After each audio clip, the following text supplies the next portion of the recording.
Live from the headquarters of Ramsey Solutions, broadcasting from the Pods Moving and Storage Studios. It's the Ramsey Show, where we help people build wealth, do work that they love, and create actual amazing relationships. George Camel, Ramsey personality, host of the George Camel YouTube channel and co-host of the Smart Money Happy Hour with Rachel Cruz, is my co-host today.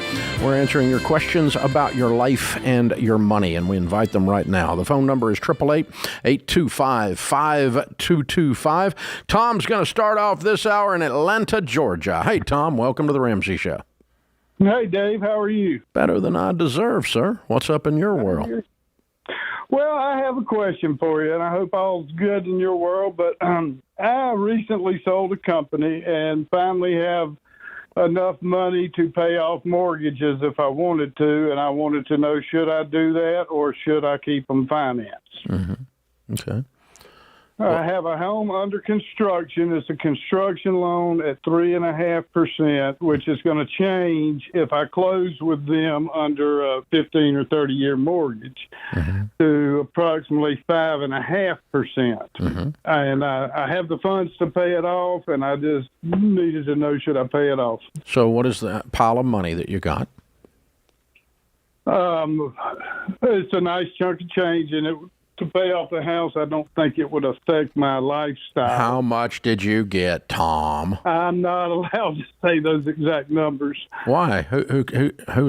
Your mama told you couldn't? No. I'm under a confidentiality agreement. Oh, okay. Well, is it seven figures? What are we talking here? North of $1 million. Yes. Okay. Well, hey, the reason I was asking was congratulations. Well, thank you That's very incredible. much. Well done. Touchdown, Tom. Well done. Hey, it was a touchdown. Very happy. Fun. After 20 years. Fun. How old are you? 53. Good for you. And how much is the mortgage balance going to be? It'll be in June when the house is finished. It'll be around $1 million, and the home will be worth about $2 million because I've already put in a chunk. Okay. So the chunk of change under confidentiality is well north of $5 million then. It's a good number. Yeah, okay. All right. So you can pay this off and still have a big old pile of freaking money. That's what I wanted to make sure before I move forward in this. So here's the thing. A good way sometimes for me, and I use it a lot personally, to decide if I want to keep something or if I want to invest in something is I reverse engineer it. Okay, let's just pretend your pile of money was $5 million and you had $1 million mortgage, okay? And so if you pay off the mortgage, now you've got a pile of $4 million and you have a paid for $2 million house, okay? Is that right? Right. I got my numbers right, didn't I? Well, yes. Assuming my assumption about the confidentiality is close. Okay, so anyway, that's our pretend scenario. And now, if the house... let's reverse engineer it. Let's pretend that you had a $2 million paid for house and you had $4 million in investments. Would you go borrow $1 million on your paid for house so that you had $5 million in investments? No. Same difference. Fair enough. And that tells me what. See what I mean by reverse engineering it? So you can even do that with a boat that's sitting in the driveway. Okay, the boat's worth $10,000. If I sold the boat, I'd have $10,000. Let's pretend I got $10,000 piled in the middle of the table. Would I go buy a boat? Yeah, I love boats. Okay, then don't sell your boat. But no, of course I wouldn't buy another boat. I hate the stupid boat. Well, then it's time to sell the boat. Well, it's taking up space in the driveway. So you just reverse engineer it, and that's a sunk cost analysis. Yeah, this is a good situation to have. But a lot of people, Dave, what they see on paper is, well, Dave, if I invested that money, I can make more than the mortgage interest. Wouldn't that be the smart thing to do? And the interesting thing is when we did that largest study of millionaires ever done in North America, 10,167 of them, the number of them that borrowed on their house to invest and as a result built wealth was precisely zero.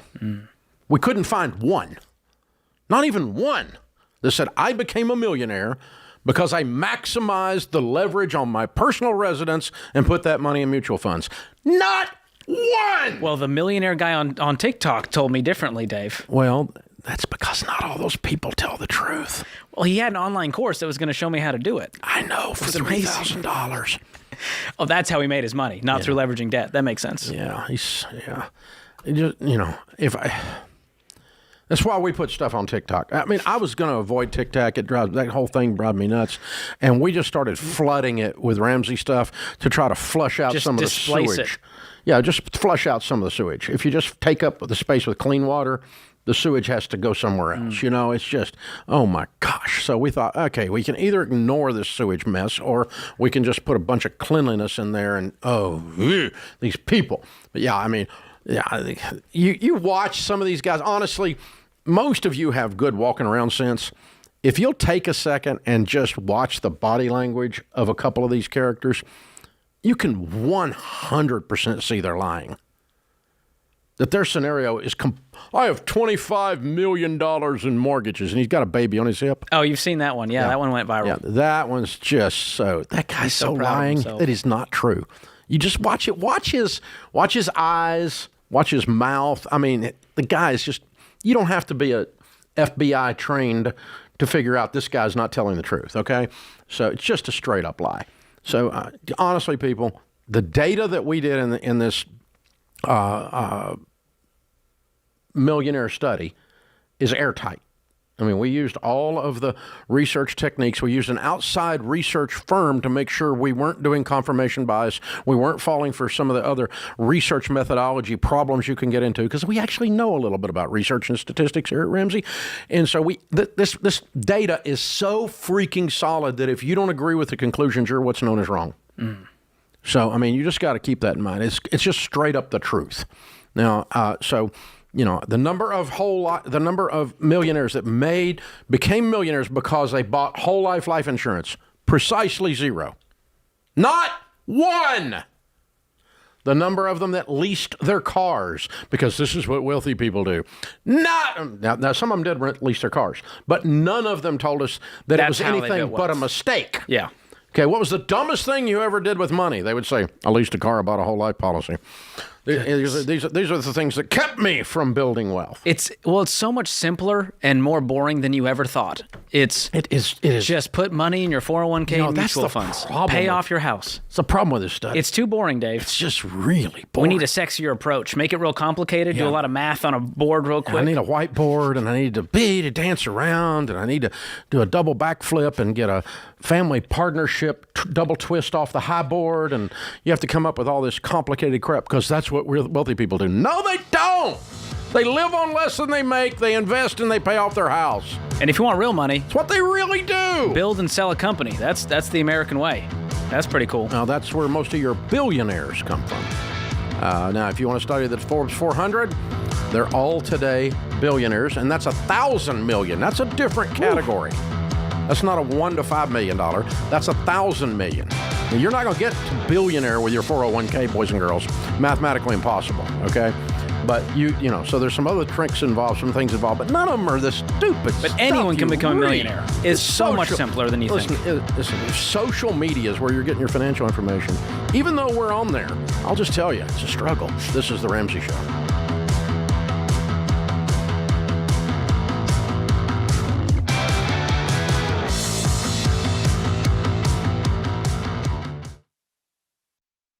Y'all, there's a lot you can't control when it comes to healthcare, but there is something you should check out that can help. Christian Healthcare Ministries. CHM is not insurance. It is budget-friendly, biblically based health cost sharing.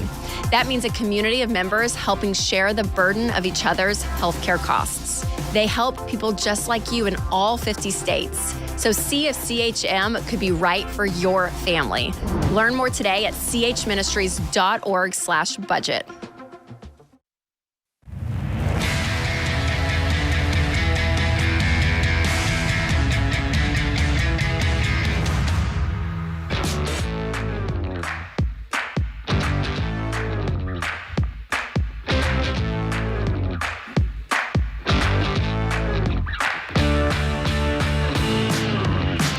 Thank you for joining us, America. This is The Ramsey Show. George Camel, host of the George Camel YouTube show, where snark is an art form. Yeah, you got to check this out. It's a lot of fun. We're having a great time. The feedback's been awesome. It's a spiritual gift of yours, this snark thing. Thank you. You've got this down, and I highly respect people with a heavy level of snark. It takes intelligence. Oh, yeah. You can't, not just anybody can do it at this level. So it's just professional grade. Well, the feedback's been awesome. They're saying I'm like a young Dave Ramsey. Whoa! Yeah. If you were With much better hair. my age with hair, this is what you get. That's what you'd get. Check it out. Except, yeah, well, I'm more of a blunt instrument. Yours is very. It's a very Yours is. It's a fine tune. It's a scalpel snark. Yeah. Speaking of which, the government is at it again. You were telling me, Dave. While you were gone, things happened. While I was gone, where did I go? I don't know where you were, but Jade and I were hosting the show, and I swear I got 1,400 people sent me this on Instagram, and there was big headlines on the news that Biden administration made big changes to mortgage rates, and the high credit, good credit borrowers were going to pay the price to allow the riskier borrowers to get a discount. Okay, so the riskier borrowers are getting a better rate, not have to pay an upcharge as much, and this is socialized mortgage. So that the people who did a good job are going to support the people that didn't do a good job, with by having a higher rate on the good job people and a lower rate on the bad job people. Is this how it works? That sounds about right. So here's the thing, though. Sounds like socialism. I'm in. Yeah. Okay. Yes, and this is progressive. There's misinformation too. So the low score folks, they're still paying more for their mortgages, but the gap has shrunk. Okay. And so to do that, they've increased the rate for the good score folks. They've decreased the rate for the bad score folks. But the punchline is that the actual rate change on all of these people is somewhere around 1/8%. 1/8 to 1/4 is what we're actually going to see in the interest rate. That's what we're seeing according to the mortgage industry. Okay. Translation. Washington just announced that they helped all the poor people and beat up on the rich people. And once again, they did absolutely nothing. They blew trumpets as if they were going into battle, and they didn't even have a BB gun. It amounts to about $10 a month per $100,000. Changed your life. It absolutely changed your life. If you have a low credit score, Joe Biden just changed your life. Bullcrap. These people this still have to qualify. This is in the same bucket of I'm going to pay off your student loans. When, pray tell, old Joe? Old Joe, when are you going to do this, pray tell? Seriously. Not much time left. Time is of the essence. I'm old, but he makes old a whole new thing. Yeah, wow. So here's the thing, Dave, that people don't understand. If you follow the Ramsey advice, which Dave has been preaching from the mountaintops for 30 years now, guess what this doesn't affect? 15-year loans. Which is the only loan. Guess who it doesn't affect? You. Because if you're following us, we tell you never take out more than a 15-year mortgage and never more than a payment of 1/4 of your take-home pay, and always put down a good down payment. And this program has absolutely no effect on that at all. By the way, if you have zero credit score, it doesn't affect you at all. You're going to get the same great rate you always got, which is a premium rate on a zero credit score. So if you're doing the Ramsey stuff, you avoided socialism. If you can be mad at the political stuff all day, but financially, sleep easy at night. Philosophically, though, you can't even really be pissed off because he really didn't do anything. It's too much credit. Too much credit. If you'll pay attention to the actual dollars that these programs that are supposed to save you coming from Washington create, the actual dollars, then you will realize that these people talk like they are doing something and they never do anything. And that's true of the Republicans, too, by the way. So, I mean, that's just politics. If you live in Washington, your goal is to make a big deal out of nothing and act like you did something so that we all go, oh, I love them. I'm going to vote for them again. They took care of me. You know, one of the worst hate I got, and I still think there's an entire Reddit thread on hating Dave Ramsey on this, was remember when Trump came out with the COVID bucks, and then we had Biden bucks also, and both of them did it. And they one of them, I can't remember which one it was, said they gave out $1,300. Everybody's gonna get $1,300. And I was on Fox News and I said, if $1,300 changes your life, you really don't have a life. Oh, Ramsey, he's out of touch with the real people. Ramsey doesn't understand. Listen, if $1,300 changes your life, you don't have a life. Dave, honestly. You're going to get canceled again, Dave. What are you trying to do here? I mean, it might feed you this week. It might pay your light bill for a week. But at the end of the month, you're still screwed. If you go, wow, I hit the lottery. Oh, God, quick, buy Mom a house. I got $1,300. You know, I mean, is that just dumber than crap? It's a very temporary Band-Aid on a bigger problem. It lasts about a minute and a half. And so truly, if mathematically, it's not a philosophical statement. It's not an old rich boomer doesn't understand. You stupid butt people. Seriously, that's just dumb, okay? $1,300 mathematically doesn't change your life. 0.25%, 1/8% change in your mortgage, one way or the other, does not change your life. And if you're being wise in the way you're taking out a mortgage, or you're not taking out a mortgage at all, guess how much it affected my interest rate? Zero. I am immune to socialism. Wow. Because I don't borrow money. You don't play the game of the system, and you don't have to win the stupid prizes of the system. Amazing how that works. Wow. I'm serious. But yeah. I mean, we announced, when we announced that we were going to forgive student loans, right? Before election, and then promptly did nothing for a year and a half, a year and 8 months. But in August, prior to the midterms, an executive order is issued to forgive the student loans. That's sus timing, as the kids might say. Sus. Very sus. No doubt that was sussy. It was very sussy. Very sussy on his part. They dangle the carrot to try to get the vote, and they do nothing. And here's the thing: people call us and they say, "Well, Dave, why would I pay off my loans? Why would I?" The government's because it's only $10,000. And oh, by the way, have you noticed it has never freaking happened? Did you notice that part? Did you notice that it's like, I promised? It's a political promise. How old do you have to be before you understand that this is not going to happen? I mean, We need to distribute little vials of cynicism to this generation and let them become cynical about Washington like the old people have. And because we are suspect of everything they do there, because it is all for show and not for dough. I mean, it doesn't change your life. I've been doing this a long time. For 30 years, I've been coaching America on how to build wealth. And for 30 years, I still am waiting on Washington to change my life. I get up every morning. I say, Lord Jesus, when is Washington going to change my life? Does he even answer that one? No, he's not. I feel like he's got better things to do. He's still laughing. He's just, ha, ha, ha. It is a trick. Even if it's a promise or it's something that actually happens, like this mortgage situation, it's not changing your life. Yeah. So if it's all over the news and, Fox has acted like it's a socialist conspiracy coming out of the White House. It's a good talking point for the news media. Well, they're trying to, burn down the White House because Biden changed the mortgage thing with a stroke of a pen. He didn't really change it. It's like $10. And everybody that gets a 15-year mortgage, it doesn't apply to you. And so, it's irrelevant. Once again, hot air, no substance. It's just full. It's like a Chinese spy balloon. I mean, it's just hot air, no substance. Shooting it down. It's just more crap.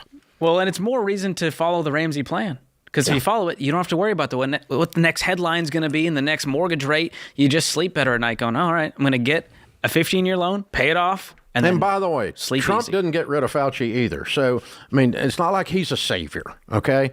So you can be mad at me if you're a lefty or a righty or whatever. Just all of you get in line, right? But the bottom line is, if you're waiting on the White House to fix your life, let me give you a hint. The secret is not in the White House. The secret is in your house. Get yourself a mirror, look in the mirror and go, you the problem and you the solution. Because that's where your help is going to come from, boys and girls. It's not coming from the Island of Misfit Toys. This is The Ramsey Show.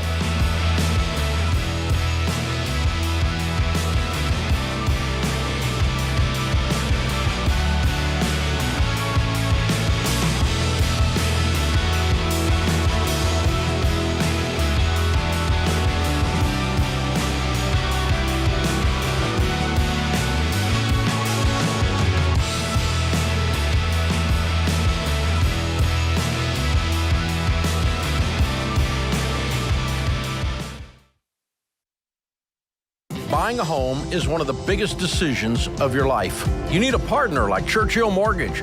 Churchill is one of the highest rated lenders in the country, and they're Ramsey trusted because they do what's right for you.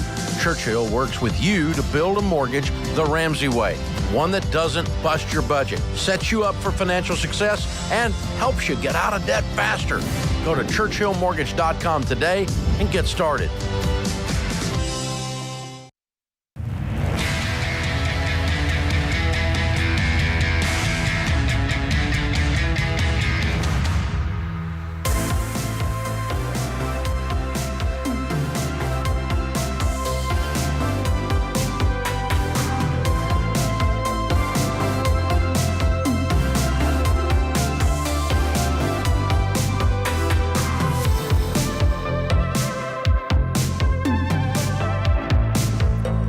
Camel Ramsey personality is my co-host today in the lobby of Ramsey Solutions on the debt-free stage. Brooke is with us. Hey, Brooke, how are you? Hi, I'm good. How are you? Better than I deserve. Where do you live? Pittsburgh. Welcome to Nashville. Thank and how you. much debt have you paid off, Brooke? $78,000. Good for you. And how long did that take? About 4 years. Good for you. And your range of income during that time? $26,000 up to $70,000. Wow. Yeah. Nice jump. Thank you. What do you do for a living? I'm a registered nurse. Okay. What was the 26? That wasn't nursing. I was a ticket agent at an airline. Okay. And you finished nursing school and Yeah. boom, boom. Yes. So you got a much, much better career. Yes. Not that ticket agent is a horrible thing, but you make a lot more money now. Yes. Yeah. Good for you. Thank you. So 78,000 was what kind of debt?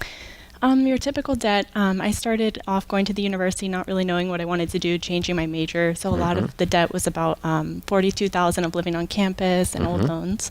$4,000 was between 2 credit cards, and $12,000 was a car loan. So you were just fairly normal. Yes. Broke. Yeah. And Yeah. then the additional $20,000, I paid cash for the rest of my nursing school. Okay. When I finally When got did it. you when did you graduate nursing school and pass your bars? 2021. Okay, so 2 years ago. So halfway through this program, boom, Yes. income goes way up. Yes. And we've knocked this, finish it off. Yes. I'm suspecting the majority of this was done in the last 2 years.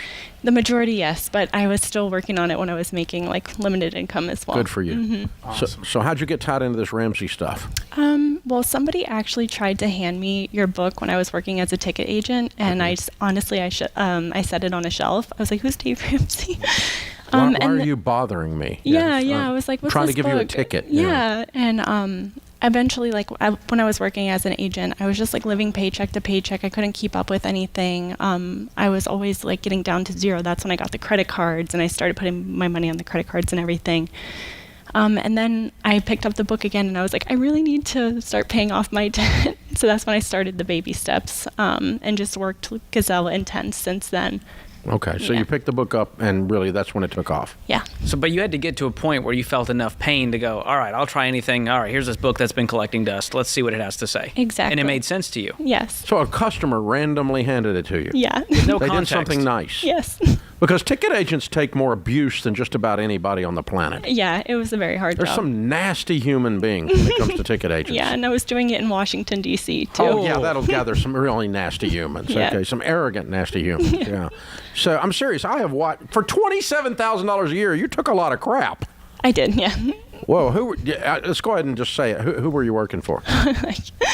Which airline? Yes. Oh, my gosh. I worked for American Airlines. That's okay. We're not mad at American. It's not their fault. It's the customers. I mean, honest, Yeah. so boys and girls, if you're going up to the ticket agent and you're an American Airlines person and you're really pissed off because the pilot screwed up or the mechanic screwed up and your flight is delayed, it is not the $27,000 a year employee's fault at the counter. Have some class and be nice. Okay, now we did There that. we go. We just took up for you. We got you. The old you. The Yes, old you. yes. The new you is a successful nurse and debt free. Yes. I'm so Very. proud of you. Yeah, and I also did, like, on the side, I did Uber Eats, DoorDash, Instacart. I walked dogs for WAG. I cleaned apartments. I I went through, like, the apartment complex and found old things, refurbished them, and sold them. Wow. And sold a lot of my Out of all the first side hustles, what made you the most money? Well, being a nurse, working full-time, You could get extra hours. well, yeah, and I also had, it's called PRN nursing, where you can, it's like you don't have benefits, but you can pick up extra and you get a higher hourly rate. So I did that. At one point, I worked 16 days in a row. Like, yeah, just between, like, both jobs. It was... Yeah, so OT or PRN, big time best gig. Yeah, yeah. Yeah, for sure. Yeah. Good. And I got to watch a lot of dogs too. That was one of my favorites. Some people would go away on their trips having fun spending money. I was getting to play with dogs and make some extra money too. There it is. What do you charge for dog sitting, dog walking? It just depends. Anywhere like an hour walk, like $30. That's amazing. Versus like a weekend, maybe like. Well, people are out there complaining, going, Dave, there's no work to do, no side hustles. I want to do something from home. And you went and busted your butt and was making $25, $30, $40 an hour. Yeah. I did a lot of side hustles. A Good lot. for you. Was it worth it? It was so worth it. I'm just emotional right now. Yeah, really. It's Yeah, crazy it to be just here. occurs to me that these rich people pay money to go to the gym, and they pay her to walk their dog. It's amazing. Is how it this works. coming through? Well, loud and the clear? exercise is free. Yeah. We know that. Well, It's the spa but when you treatment. go to the gym and you can't get a parking spot close to the door, you gripe, right? So I mean, this is how backward we are. Okay, just yeah. Way to go! You're amazing. Thank you. How's it feel to be free? Liberating. It's just, you have to, once you experience it, like, you don't really realize like how great you're gonna feel. My whole life has changed, and I know like whenever I have a family, like, their life's gonna change too. So I'm proud of you. Outside of money, what were those changes you would say of, here's what I've experienced oh my gosh, thanks to debt freedom? just like you guys were talking about previously, just like accountability and like looking at yourself in the mirror and being like, you're the problem, you have to fix it, you can't depend on anyone else. And I actually have something so funny to share. You're going to be kind of disappointed, but when they were offering the refund, like if you paid off student loans during COVID, which is what I took a big advantage of, that 0 interest, that's when I was really going You hard hammered on it Yeah. instead of standing back waiting on it. Yeah, that's good. Yeah, but what I did, I actually was like, well, maybe I can get that $20,000. They're gonna pay it. Like, I just paid all this money off, so I got my money refunded back to me, all of it. It hit my bank account, and I was like, oh my gosh, I'm rich. And I was like, no, I'm not. That's like debt. That's all debt.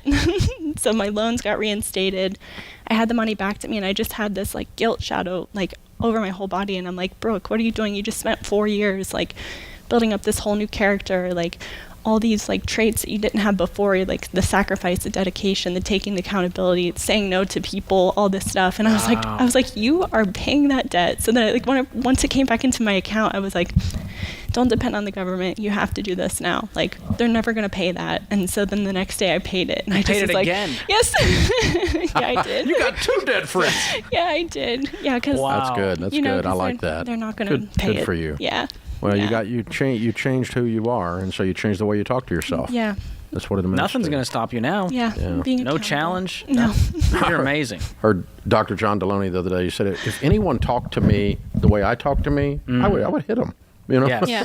So, but you changed All it the to negative quite the self-talk. opposite. So, who was cheering you on? My best friend and my fiance were 2 really big cheerleaders. They're here with me today. But I actually had a lot more people telling me I was crazy than I had supporting me. But Did that spur you on or hold you back? I just tuned them out. I'm like, Yeah. I know you guys are all broke and you have so much debt and you have like 6 credit cards, and like, I'm not going to listen to you. So if You your guys broke friends are making fun of your financial plan, you're right on Yeah, track. exactly. Yeah, good for you. Yeah. And soon they're going to be asking you, hey, what was that Hey, oh, book by the you- way, Brooke. Exactly, yeah. Brooke, what was that thing you were doing?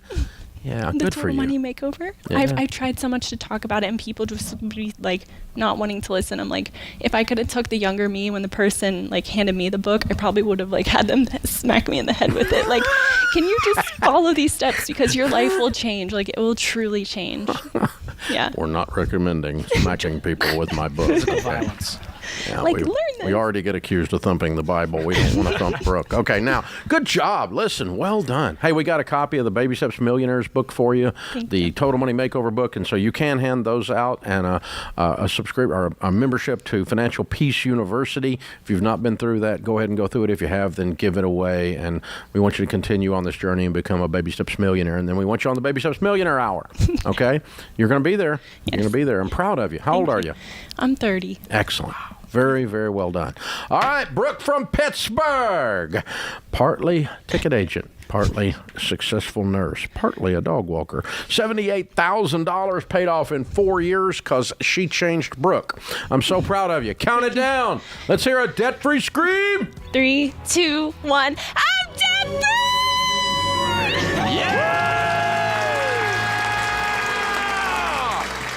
Woohoo! Yeah, baby! I think it's so cool that we can just change. Did you see that That's emotion? amazing. You see that emotion? Oh, yeah. Yeah. Couldn't hardly get it out. This is what happens when you change your life. Be not conformed to this world, but be transformed by the renewing of your mind. This is The Ramsey Show.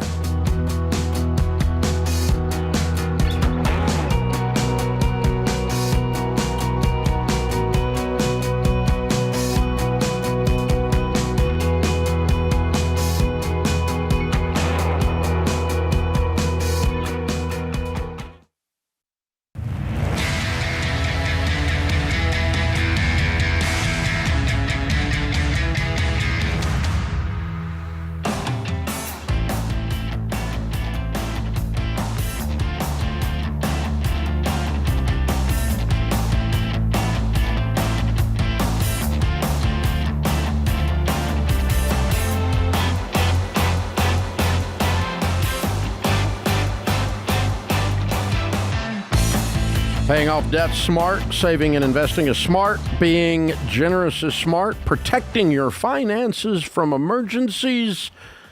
People overlook that all the time. There's 10 kinds of insurance coverage you might need based on what your life looks like today, and we built a tool called the Coverage Checkup Tool. And, hey, we want you to check that out. It's completely free to use, and we can connect you with Ramsey trusted insurance providers and make sure you get your plan in place really fast. Seriously, could be the most important 5 minutes you spend. So go to RamseySolutions.com/checkup.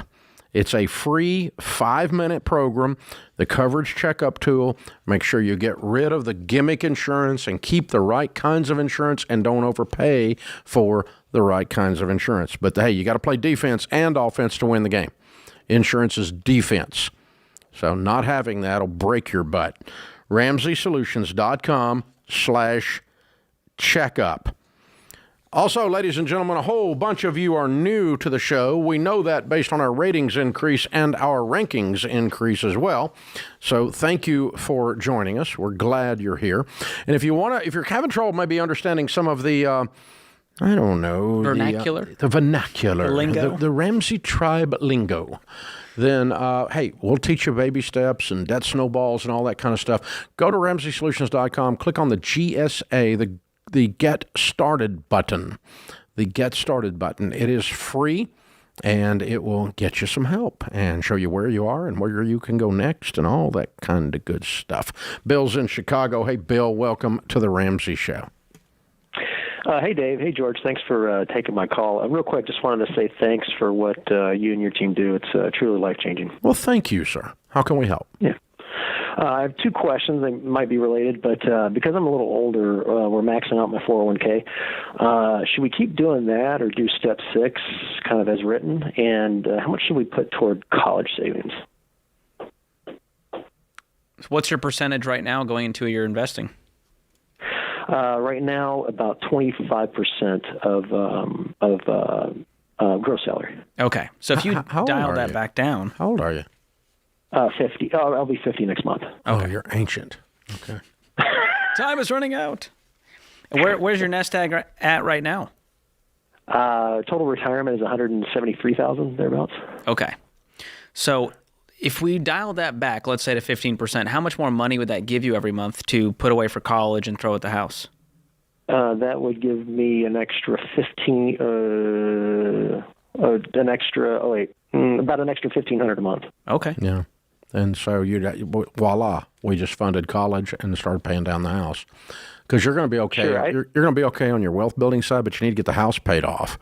And of course, we've got to save for college, or the next generation is going to be having to, consider student loans, which we don't even want on the table. That's not even an option. How old are the kids? Well, they're kind of a little spread out. I got a 17-year-old and a 9-year-old. So I've got a junior who's coming up to college, and then a 9-year-old that's got some time. So you're likely cash flowing the junior because you got nothing in there. We do have about $35,000 set aside for him. So you're cash flowing some of it then. Yeah. Okay. Yeah. 'Cause that'll be gone in a year easy. Or depending on what the situation is, 1.5 years anyway. So then you got to cash flow the rest of it, and then we've got to start thinking about the 9-year-old so it doesn't put the squeeze on us later. And so you just back into the math on how much of the $1,500 goes towards the college plan, and it's probably a lot of it. You're probably not putting a lot extra on the house. But 4, 5, and 6 should be done simultaneously. You are not making ground by putting all of this into retirement and nothing in college and nothing on the house. Because if you don't address these other things, they're going to come up and hit you in the back of the head. Yeah, okay. Gotcha. Yeah. You got to get it all of them. That's why we run 4, 5, and 6 simultaneous. And once you have a paid-for house and the kids' college is covered, well, now we have a whole lot more money to catch up on wealth building as well. But you don't even have to, because he's only 50. He's got $200,000 already. He keeps putting 15% in. 10 more years. He's going to have $1 million, $1.5 million in his 401k when he gets to 65. Now, it's 15 years. Yeah. So with what he's putting in at 15%, with that, and then we take care of kids' college, and in 15 years get the house paid off, then he's going to be sitting at 65, probably worth $4 or $5 million. So, but if you don't do this, then you've got a mess at college. And you're going to bump up on 65 and still be looking down the throat of a mortgage.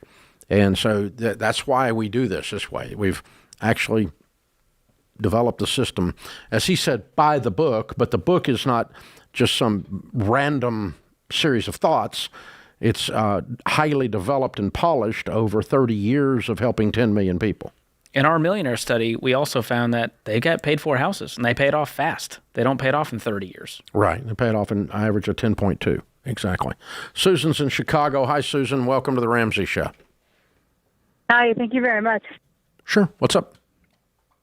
I am trying to figure out if I should continue to try and save for grad school while I'm finishing up paying down my debt, or if I should use what I have saved to pay on my debt and then start over, basically. What are you going to study in grad school?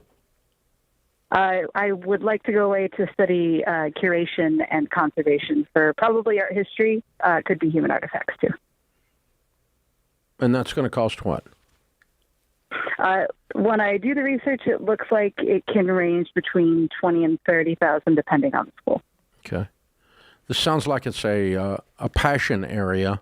Have you actually looked at what you make as a result of doing this? So it can vary a lot. It depends on what type and the size of the museum you work in. If it's somewhere small and local, it could be down to $40,000. If you work at the Met or the Smithsonian, it could be in six figures. Yeah. What are you doing now? Right now, I work for the airlines repairing medical equipment when they damage it. What do you make now? I make $60,000 a year as of January. I just got a promotion that came with a raise. Awesome. Okay. All right. And then I have a side job that is closer to the passion. I got hired on by my alma mater to be an assistant in their art collection, and that started in February. And I make between $560 and $700 a month, depending on the number of hours I can work. Mm-hmm. Okay. And how much debt do you have? Left, I have $47,000 even. Okay. All right. All right. The math that you just gave me says that your degree, the expense that the money you're spending on your degree has a return on investment of increasing your income of very close to zero. Yeah, it depends on where I go. Yeah. Yeah. And so, I mean, Smithsonian's like a fairly small percentage of the jobs. So, yeah, no. I don't anticipate I would be there. I mean, you're making really more now than you would make at an entry-level job after getting the degree. Yes. And so spending $20,000 to get a degree to make the same or less is a zero rate of return, is what I'm saying. Yeah. So this is 100%. This is 100% passion play. It's not a return on investment play, which is okay, but that just helps you decide which one you want to do first. And that tells me get out of debt first. Because the goal has always been pay off first and then go to grad school. It's just trying to figure out when to save the money to go. Yeah, after you get out of debt. You have any money saved now? I have about 3,600-ish in savings at the moment. Okay. And I have a $3,000 tax return coming from the Fed that I didn't anticipate. Yeah, we suggest that people work what we call the baby steps. And the first step is reduce all savings that you have down to $1,000. So I'm going to use a tax return and $2,600 to throw at your $47,000 worth of debt. And then I'm going to put my budget on beans and rice and beans, no life. I'm going to work all the time, and I'm going to attack this remaining $40,000 and get it paid off as soon as possible. When it's paid off, then I will save up the money to get the degree to move towards your passion that is not going to change your income dramatically. It might change it a little, might change it negatively, but it might change it a little positively, but it's not going to there's not going to be an ROI. You're not spending $20,000 to make $200,000. You're spending $20,000 to get into your field. That's what you're doing. This is the Ramsey Show.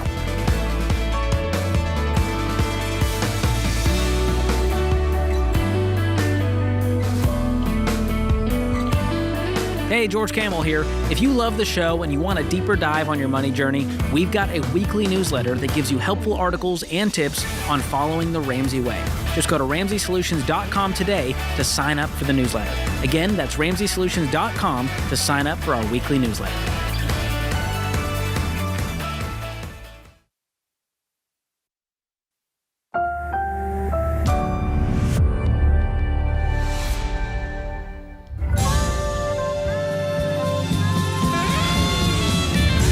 Live from the headquarters of Ramsey Solutions, broadcasting from the Pods Moving and Storage Studios. It's the Ramsey Show, where we help people build wealth, do work that they love, and create actual, real, amazing relationships. Open phones here at 888-825-5225. George Camel, Ramsey Personality, is my co-host today. He is the host of the new, extremely popular YouTube channel, the George Camel with a K YouTube channel. You got to check it out. He's also the co-host of the very popular podcast and YouTube show, Smart Money Happy Hour with Rachel Cruz. And so both are happening right now, and you can check them all out. Open phones here, 888-825-5225. Michael's in Washington, D.C. Hey, Michael, how are you? Hey, Dave, doing great. Thanks for having me. Sure, man. What's up? So about a month ago, my son had an asthma attack and ended up getting airlifted out by helicopter. And we're trying to figure out if he's doing fine now, but we're trying to figure out if we stop paying on the car we were going to have paid off in September, or put money into a savings account to kind of prepare for the bills that we know are coming. They're starting to trickle in, but we don't know the exact total yet. Life flight covered by your health insurance? It's still pending, but they think it's going to be. Yeah, there's no reason it shouldn't be covered. Well, sometimes it doesn't. And when the bird flies, it's $10,000 minimum. Yeah, that's what we're kind of waiting on. We have an out-of-pocket maximum on the health plan at $8,500. So I talked to the insurance company. They think it's going to be covered, but we don't know until we get the actual explanation of benefits in. So what's the worst case on this? Is your out-of-pocket max? It should be $8,500. And how much money do you guys have right now in savings? About 11. Okay, so this thing's covered completely either way, but you got the car to pay off. What's left on the car? 15. And that's all of the debt? Yep. Okay. So we were going to throw the 11 at the car, or some of that, most of that at the car very soon. That's what we're going to pay it off in September. But now with this, yeah, I think you're going to cover the $8,500. I mean, you got a bill you know's coming, and so we're going to earmark your savings $8,500, and then we're just going to attack the car with cash flow. And as long as it doesn't come in over $8,500, then that'll be a perfect plan, right? Yeah, it would just delay the car a little bit, but that's life. Yeah, but that's it's unexpected. Yeah, if you had to make that choice, you'd make it, and you did, to take care of your child, right? Yep, absolutely. Yeah. And so, was he out? Was he remote or something and couldn't get his breath? What was the story? Yeah, we just kind of found out that he had some asthma issues recently within the last probably 4 or 5 months, and then he got a cold, and it turned into a pretty severe asthma attack, and we took him to the local hospital, and they transferred him to the children's hospital pretty quickly by a helicopter. So it all happened pretty quickly. Yeah. Wow, scary. Okay. Well, it's good that he's okay. How old is he? He's 5. That's super scary. Then it was very scary. Yeah, very scary. Yeah. So. Well, I'm glad he's okay. I'm glad he's okay. Yeah. I'm glad it's only that you got good health insurance in place. This was not an ER thing. This was not where you were in a remote setting and they had to fly a life flight to you. This was hospital to hospital transfer, so that may fall in the insurance differently in a good way. Because I've run into over the years too many times that health insurance did not cover life flight flying to a rural situation to pick someone up and then flying them, 50 miles out of town or something like that, where you can't get an ambulance to them, right? That kind of thing is a different thing. But I'm so glad everything's okay. What's your household income? $130,000. Okay. All right. Yeah. So it was a bump. It was a speed bump, a bump in the road that delays everything, and it's one you didn't choose, but we're glad the baby's okay, and you just play it through. Yeah, set $8,500 aside out of the savings, and then attack the car as fast as you can after that, and just be thankful that you're able to do all of it. Wow. Yeah, I'll be debt free either way in a few months. So yeah, there's nothing. It's one thing to get sick. It's another thing for your kid to be sick. You just you feel so helpless. I'll tell you even worse. Grandkids sick because you're not even allowed to raise hell. I mean, you can't, you know, you have to have the parents raise hell. I mean, where's the nurse? You know, you can't do that, right? You just have to stand back and because they're, Dad, you know, you can't do that. So you got to stay. Papa Dave, be quiet. That's called boundaries, apparently. That might have happened. You know, it might have happened. So was that Rachel? I can't tell whose voice that was. I'm not going to say. I'm not going to say. I'm not going to, because they were right and I was wrong. So we're not going to throw anybody under the bus but Dave. Yeah. So, but smart man. Yeah. It's just this. But it's man. It takes it. No, health stuff. I was going to say it takes your breath away. You cannot say that. This kid had asthma. So, but yeah, this is. But yeah, you can't. Man, it's. You're known for those over 30 years, yes, Dave. I've done this repeatedly. Anthony is with us in New Jersey. Hey, Anthony, how are you? Hi. Thank you for having me. Sure. How can we help? All right. So I had a situation, was looking to get some advice. Basically, when I was 18 or 19 years old, I'm 22 right now. I had an online business, and I was able to accumulate a good amount of capital. And with the help of my parents, I invested in 2 real estate ventures. I got a little house that I rent out, and then I got a shopping strip. The house pays about $3,000 a month, and the shopping strip pays about $10,000 a month. So you're 22. You have a $13,000 a month rental income. Yeah.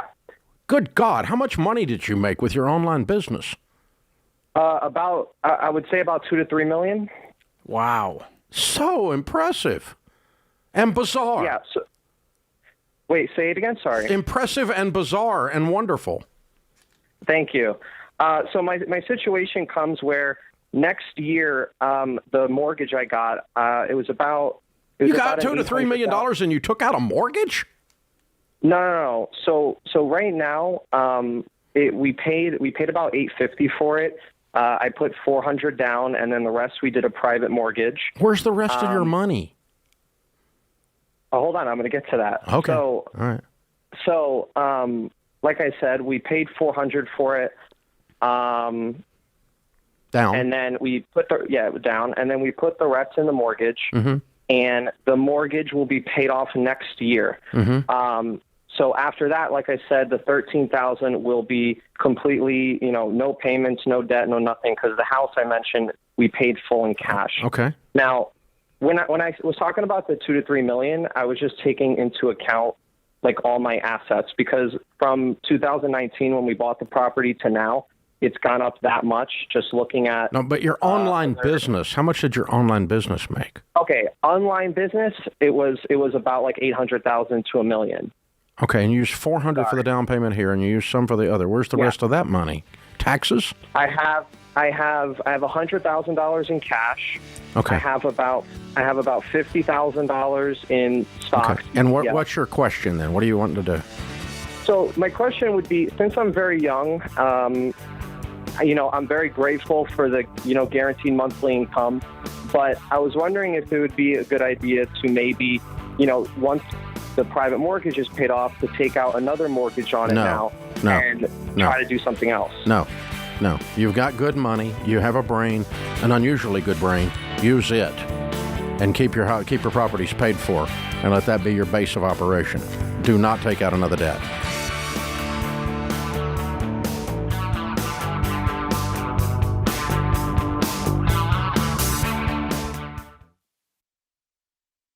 We've been doing business at Ramsey for more than 30 years.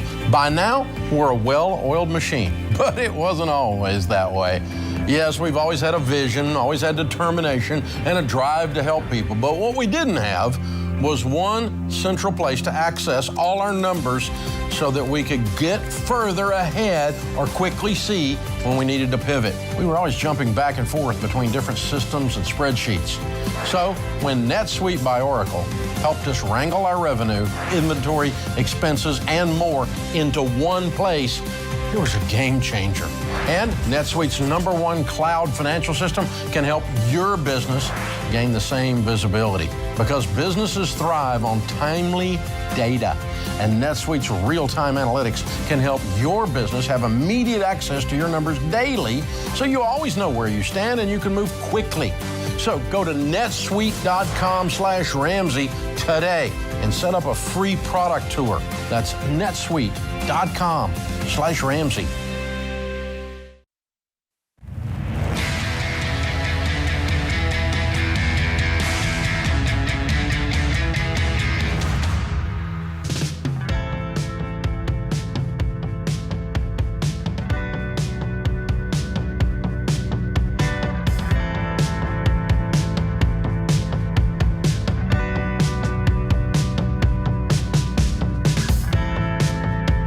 Thank you for joining us, America. We're so glad you are here. We're constantly asking you guys, and a bunch of you have, we appreciate you, to leave a 5-star review on the show.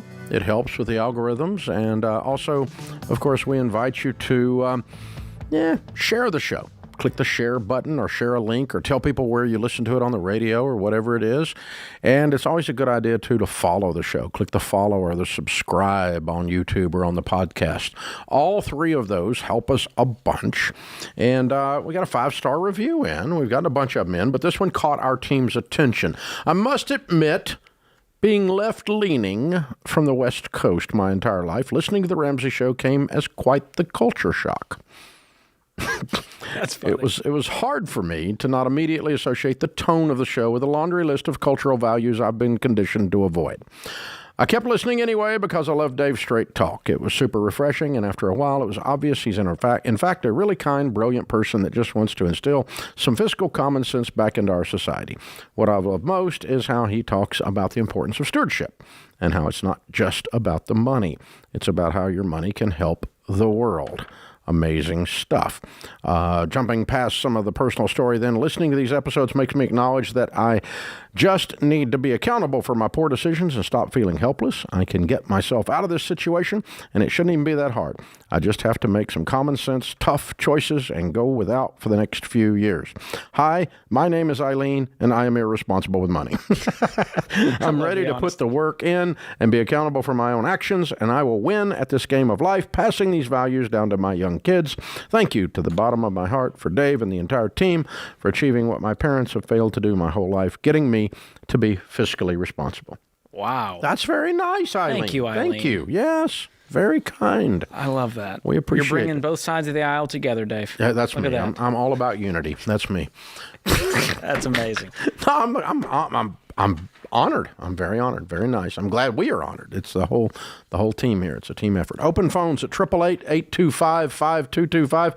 DJ is with us in Baltimore. Hey, DJ, what's up? Hey guys. So I wanted to see if you had some suggestions on how to approach a situation that my husband and I are trying to tackle. So I'm about 2 years away from going to veterinary medical school, and I also was diagnosed with an illness last year that kind of limits me quite a bit, and it also means that I have to renovate our home in order to make it work for my condition. So we're trying to figure out what's the best way to approach paying for those 2 very high cost things without putting ourselves into a bind when we're not currently in one. So sorry. What's the nature of your illness? So I am highly susceptible to bacteria and molds to the point where it causes my body to go into paralysis. So why does that sound extremely incongruent to vet school to me? Because it can be. So there's one option for vet school. It's a brand new school being built in New Jersey that would be preferable for me to be in during But I can't think of anything that has more bacteria and mold than animals. Animals actually, outside molds, it's not the same as the type of molds that would grow like in your home due to water damage. So they're 2 different kinds. Okay. So it's basically issues with water damaged buildings. I got you. Okay. So you've got a mold problem in your current home? Yes. So, and we didn't know about that. We bought our home in 2020, and it was how expensive to eradicate it to be ready to sell? It would cost like about $500,000. No, to do that. No. $500,000 for mold remediation? No. Yeah. So not to make you healthy, to be ready to sell. To sell it, Yeah. I mean, you can't. As far as I understand, It doesn't take $500,000 to remediate mold in anything, except an office tower. No, but I just did it. I just did it at my lake house. I spent $3,000. Yeah, that's definitely not the bids that we were quoted for sure. I don't know. What's this house is the worth? whole house eaten up with mold? Yeah, so basically any of the water sourced areas, so all of the bathrooms, the kitchen, and the basement. You need to get 3 more bids. Because let me just tell you, the mold world is full of drama queens. Not you. I'm talking about the contractors that do eradication, and they'll come in and go, "You're all going to die!" They do this, and it's part of their sales pitch. You got it completely. You got to start from scratch. I got like 5 bids on the lake house, and they were everything from $1,000, which wasn't credible, up to $35,000. And it was in this case, it was only mold under the crawl space. Do what now? Yeah. So the bids are upwards between 40 and 60 per area that we're looking at in our home to remediate and then to renovate them. Yeah. I wouldn't stay there if I had your condition. I love you, and as your brother, I'm telling you to move. You shouldn't stay there if you have a condition that paralyzes you. This house has got real mold problems, and so I don't know if we're going to have to burn it down or if we're going to sell it as is to some investor who remediates it, or we find a better remediation thing. But I don't think this house is renovated for you. You need to move. Yeah, I don't know where I'd move to. Can you guys go rent somewhere for now while you deal with the selling of the home? This creates paralysis for you, you said. Yeah. Yeah, it scares me to death. I know. It's really frustrating because especially this region that I live in, like the Baltimore, D.C. area, it's quite wet, quite humid. So I really don't know where we would go. But you also, you're going to go to vet school in New Jersey. So it sounds like you need to move to New Jersey if you're going to do that?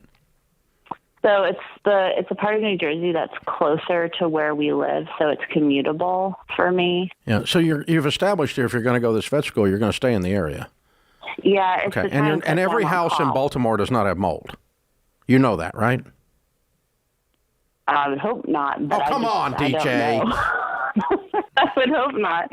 Come on. But it's mainly, we love our home. Yes, I understand what you're saying, but we do love our home and wouldn't want to move if we didn't have to because we just you have to move not long ago. You have to move. You are not going to spend $500,000 to stay in this home. Your health is at stake.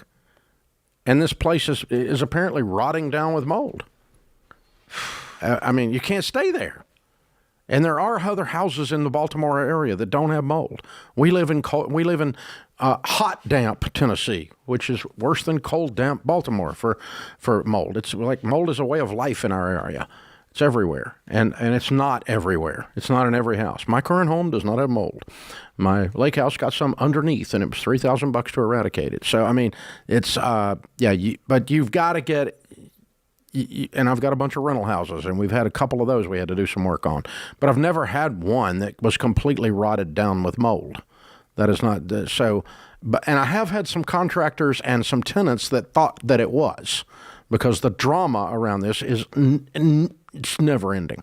And I'm not suggesting you have the drama, DJ. If you've got an illness that is mold and you have an extreme mold situation in your house, and that is in conflict with your health and in conflict with your ability to go to vet school, sell the house for what you can get for it and go rent something and go to vet school and have your health. It's a real simple program. I would not be in the mold renovation business if I had an extreme illness related to mold. It's the last thing you want to do, because the more they tear into it, the more it stirs it up. And you can't live there while you're doing it anyway. If it's a massive thing, we fog it, you got to leave, you got to do all this stuff. And so, yeah. You can't have too many things conflicting for one goal. We have 3 goals: health, housing, and vet school. What takes priority? Health. What's next? Vet school. What's next? Stupid house. This is The Ramsey Show.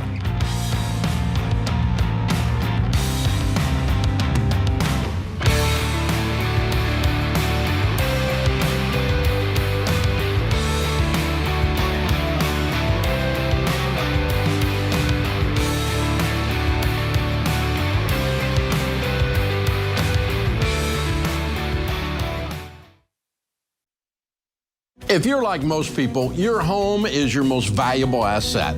And when you want to make improvements, it can feel like everything costs too much or takes too long.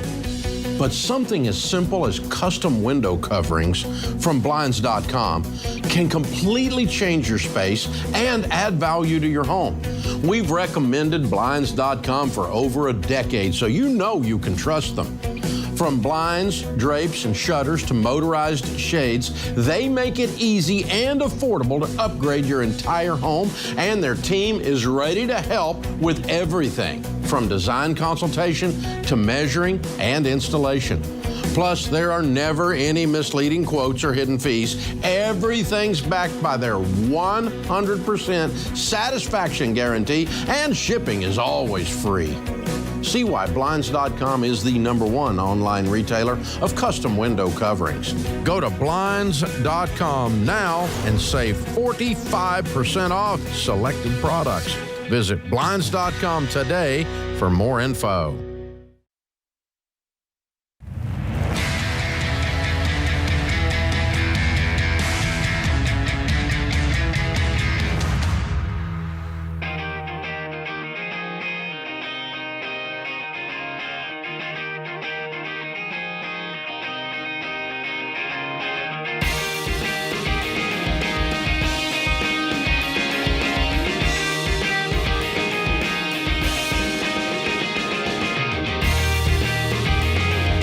George Campbell, Ramsey Personality, is my co-host today in the lobby of Ramsey Solutions on the debt-free stage. Sarah is with us. Hi, Sarah. Welcome to the Ramsey Show. Hi, Dave. Good to have George. you. Where do you live? I live in Raleigh, North Carolina. Welcome to Nashville. Thank and how you. much debt have you paid off? $26,750. Love it. How long did this take you? 8.5 months. Good for you. And your range of income during that time? I started with 42 and then I ended with 50. Good for you. What do you do for a living? I was in investing communications and now I'm in digital marketing. Good for you. Very good. What kind of debt was your $27,000? It was in a car. Bad decision. Yeah, it was a lot of money and I totally regretted it when I got into that debt. So did you sell it or did you pay it off? I ended up paying it off. Okay, and kept it. All right, good for you. Fun. What kind of car? It is a Toyota RAV4 2015. Of course it is. Okay, good. Very good. Cool. So how'd you get connected to all this Ramsey stuff? I actually am a Ramsey baby. My mom and dad followed your plan. I didn't take their advice at first. I wish I did. But, They failed as parents. but they did get me on the right track. No, they didn't. They told you knew what to do. You knew they weren't going to like what you did. Oh, yeah. They were not too happy about it. What was that conversation like? Dad, I just took out a $27,000 car payment. He goes, oh. Yeah, God. they told me I should get a beater until I can, really pay cash for it. But, I didn't listen. And, they helped give me advice to dig me out of the hole I was in. Yeah, and no money. Just Right. advice. Yeah. They didn't give you any money. No money, no. Good for them. I like it. These are great parents. Yeah, they are. Very cool. How old are you?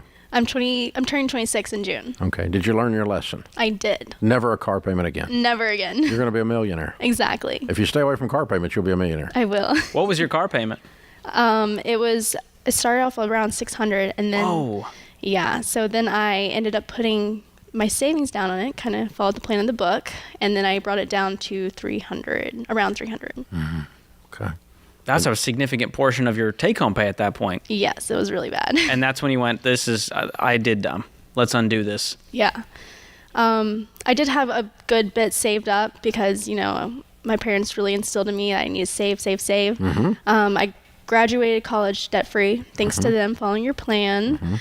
And then so luckily I had some savings to put down on it to really drop the payments. How much did you have in savings? $23,000. Wow. Okay. All right. Very good. So 8.5 months later, we're done. Yeah. Yeah, that's very good. So you actually had enough cash to pay for a decent car. I did. You had the savings muscle there, I know. but you went, I'm going to finance You just this. got the fever, huh? I know. I talked to too many friends and Got I was the like, fever. yeah, I got You the could have fever. got a great car for $20,000 in cash. I know. Well, it was also when the cars were really overvalued too. So it was really a bad time for me. Worst time ever. Yeah. What were you driving at the time? A 2012 Chevy Cruze. Okay. Yeah. And it just blew up on me one day. Oh.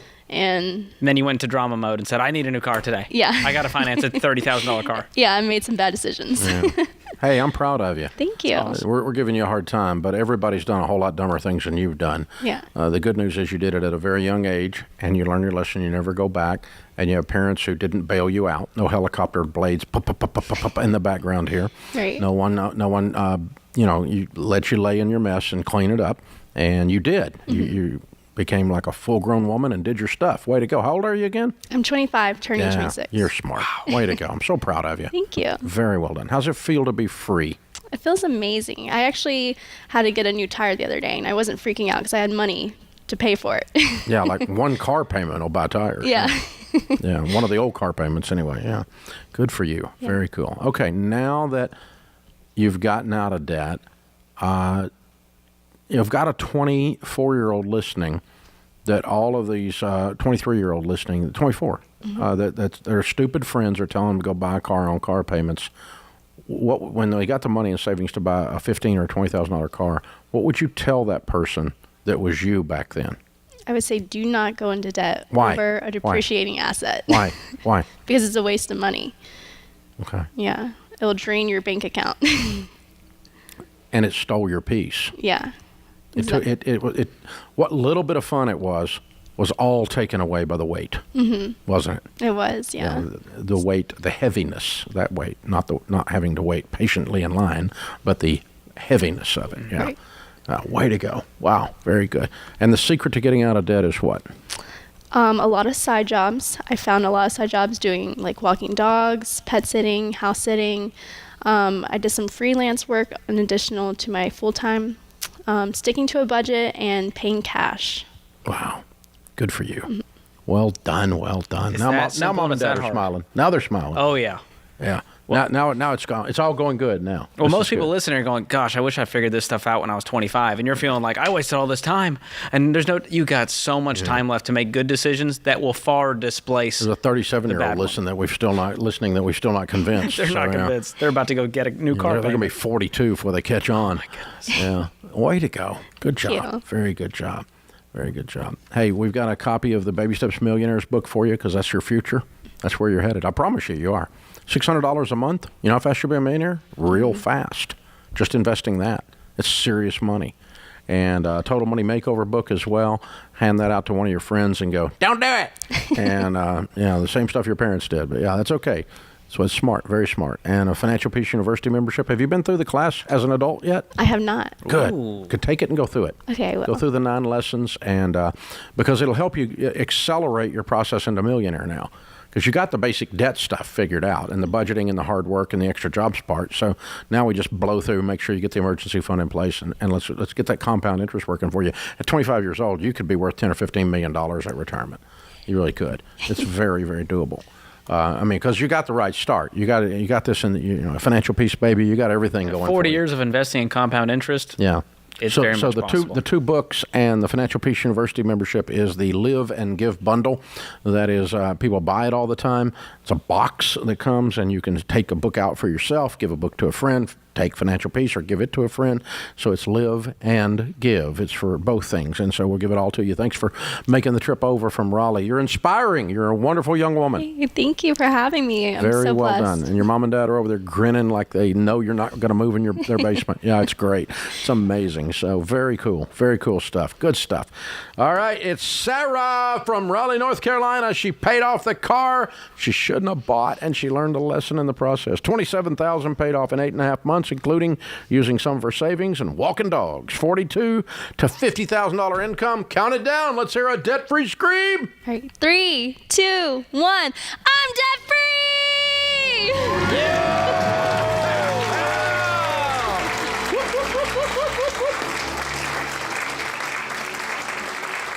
We love to see it. I think we need to do an informal survey on how many RAV4s. It's just something about a RAV4, right? That's come up a lot lately.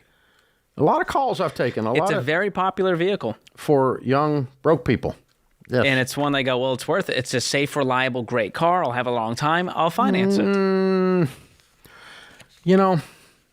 That's the theory. The center of gravity on that thing is really high. I watched one do a flip. Oh, really? So that's scary. A forward flip. Wow. Yeah. So, I'm not against RAV4s. It's just I just am seeing them. Well, your truck will eat a RAV4. I know, so you but you want to be in a monster truck. But I don't. Yeah, but that's not the point. It's it would also eat your Tesla, but it would spit it back out. Ouch. So It can't handle the battery, Dave. It can't eat that thing. no, gag right on the battery. Just That battery will last forever in a get landfill a little somewhere. battery acid in your throat. But it's true. We justify car purchases all the time, especially the younger you are. We all do. We all do. You go, Even old people do it. Yeah. It's safe. It's reliable. I work hard. Yeah. I don't want to drive the beater around. But listen, freedom on the other side of that. Let me just help you. $15,000 is not a beater. That's not. $1,500 is a beater. Yeah. Okay. So wow. But she's great. She's amazing. She's going to do so good. Big things for her. I hope she inspired a lot of other people out there to go. She inspired I'm going me. to be like her. She I don't want a inspired car me. payment. That's right. People who will stand up and look in the mirror and go, done. That's inspiring. That's inspiring. This is The Ramsey Show.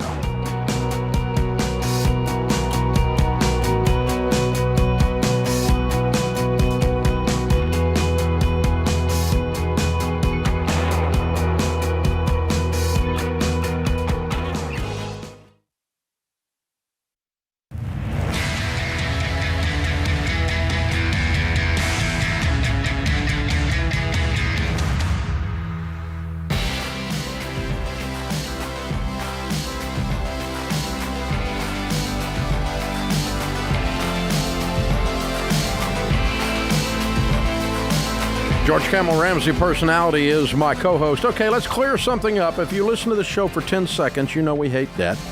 And some people, for some reason, don't understand that. I don't know why. They think you need debt and credit cards to build your credit. Yeah, well, you do. Why would you want to build your credit? So you can go into debt. And why would you go into debt? So you can build your credit. And then why would you go into debt? So you can build your credit. Why would you build your credit? So you could go into debt. Because you need a good credit score to buy a house, right? No, you do not. The truth is, living a debt-free lifestyle, eventually you won't have any credit score. And you got to find a good lender like Churchill Mortgage. It can do what's called manual underwriting. George and Whitney did that for their home. And they have survived to zero tell the credit tale. score, and you got the same rate as someone with a good credit score when you did it, so you don't have to pay more. And you need to get a real estate agent who will actually help you find a house that you can afford on a 15-year fixed rate with a good, strong down payment and a payment of no more than a fourth of your take-home pay. All of that can happen at Ramsey Trusted. Yeah, we'll hook you up with a good real estate agent that knows what they're doing, high octane, high protein, that gets it done. I meet them all over this nation when I'm traveling. We were just in Salt Lake City. We talked to a bunch of them. Good quality people. I'm always inspired by the fact that our team has done a good job to put the quality of person they put in our ELP program. So you want to find out who's Ramsey Trusted to help you with your real estate transaction? Click on that at RamseySolutions.com/agent. Our question of the day is brought to you by Neighborly, your hub for home services. When you're trying to get things done around your house, sometimes you need to run into a problem or a project that's more than you can handle yourself. Neighborly.com is your source for the best pros in your area to help with home improvement projects. Great company, Neighborly. Today's question comes from Zach in Alabama. He asks, I'm reading more and more about de-dollarization and countries moving away from the U.S. dollar as their basis of international trade. Will this affect the strength of the dollar, and should I be concerned about how I'm saving and investing as a result of this? Okay. Number one, Zach, you're spending too much time on the internet, first and foremost, okay? Because you've gotten into the conspiracy theory blanks here. Now, what is really going on? Okay, I'm concerned with how it's going. Let me see. Moving away from the U.S. dollar as their basis of international trade. Let me just tell you, China and Brazil and Russia are the three main players in this. They already don't use the U.S. dollar as their basis of international trade. Russia has its own currency, so does China, and so does Brazil. And there's a conversion rate between that currency and the U.S. dollar. So many dollars equals so many yen, okay? And, when you go to Mexico, a whole bunch of pesos equals $1, right? Like 20 of them. So That's, you got a conversion rate from one currency to another. What these particular, the three largest countries, and they're talking about bringing in some of the oil countries as well in the Middle East, are doing is they're trying to come up with one currency that they all use, and then that would be in international trade converted back and forth to dollars. Much like Europe did with the euro, which, by the way, kind of didn't work. When we had this exact same crap when France did away with their own currency. The Brexit was the big deal, whether the UK was going to get involved or not. And the euro was traded all over Europe, and they did away with their basic currency. And now the U.S. is just going to it's a one world currency. It's the end times of revelation. And this is what comes up, right? Okay. But all it is these countries, if they did all agree to use one currency, it'd be much like when Europe went to the euro, and then that's going to exchange for the dollar back and forth. Are those countries going to be able to devalue the dollar by doing that? No.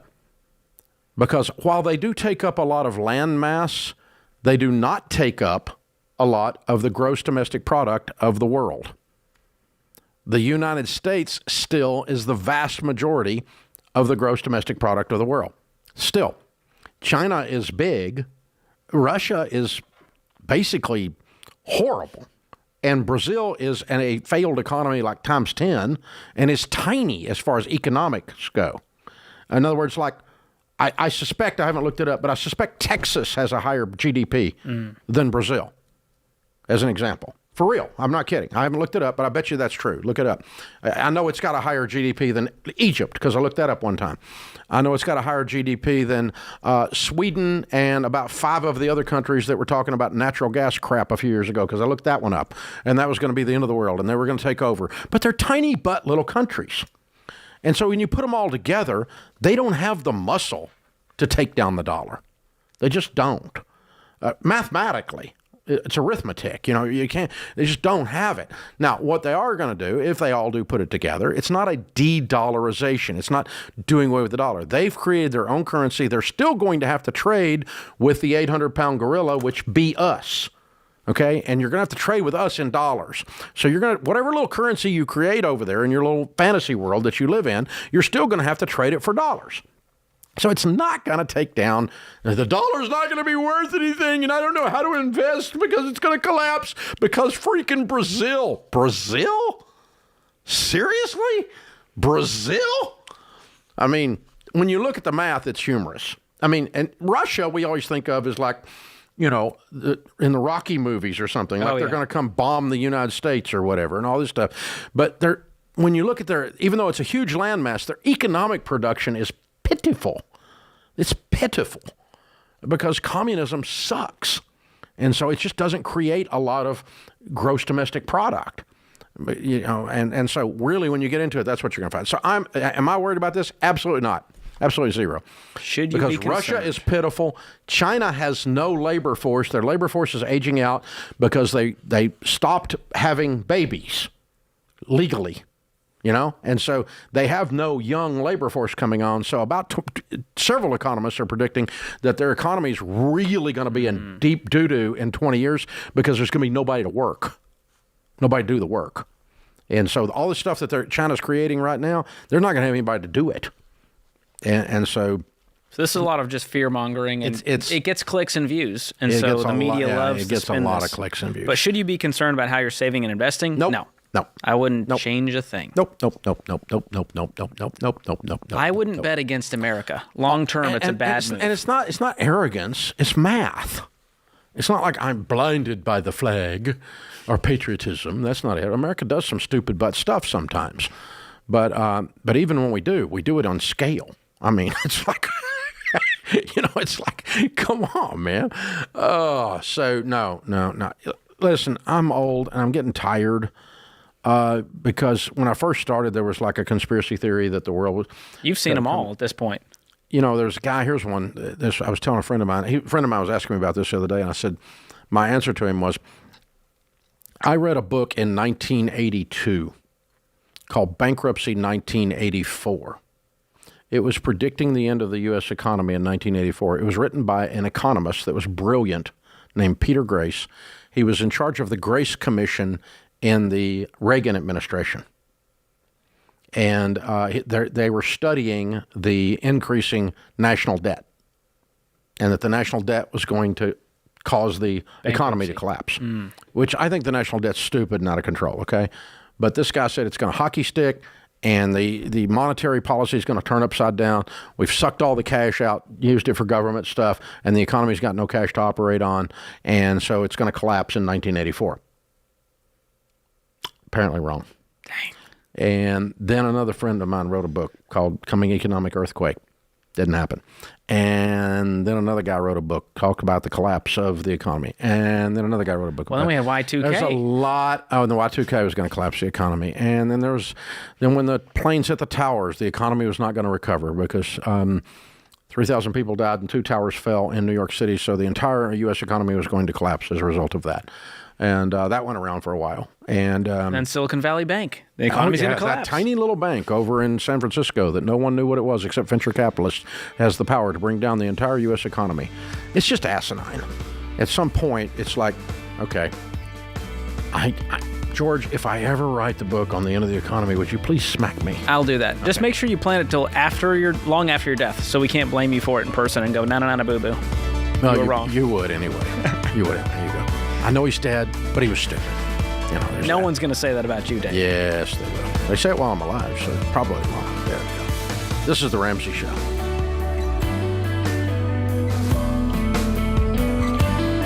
Hey, it's George Camel. If you like what you heard in this episode and want to know more about getting started on the Ramsey baby steps, go to RamseySolutions.com and click on the Get Started button. We'll help you figure out the best next step for you based on your specific situation. That's RamseySolutions.com and click Get Started.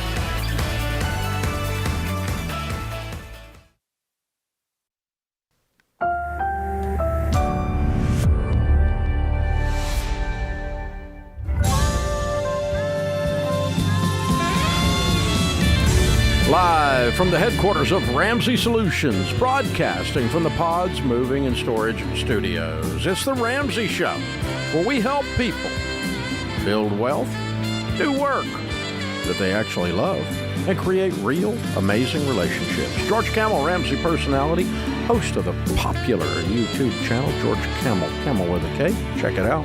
He is the king of snark. You will love it. And he and Rachel Cruz do a wonderful afternoon show called Smart Money Happy Hour. Ding!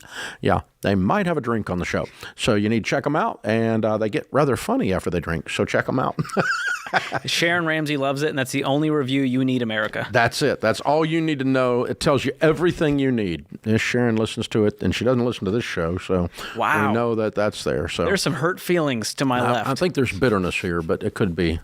Now, after 30 years, she's not impressed anymore. 30 years of being on the air and 40 years of marriage, she's not impressed at all. Takes a lot to impress Sharon. Yeah. We've managed to do it. Yeah, there you go. So check it out. Smart Money Happy Hour.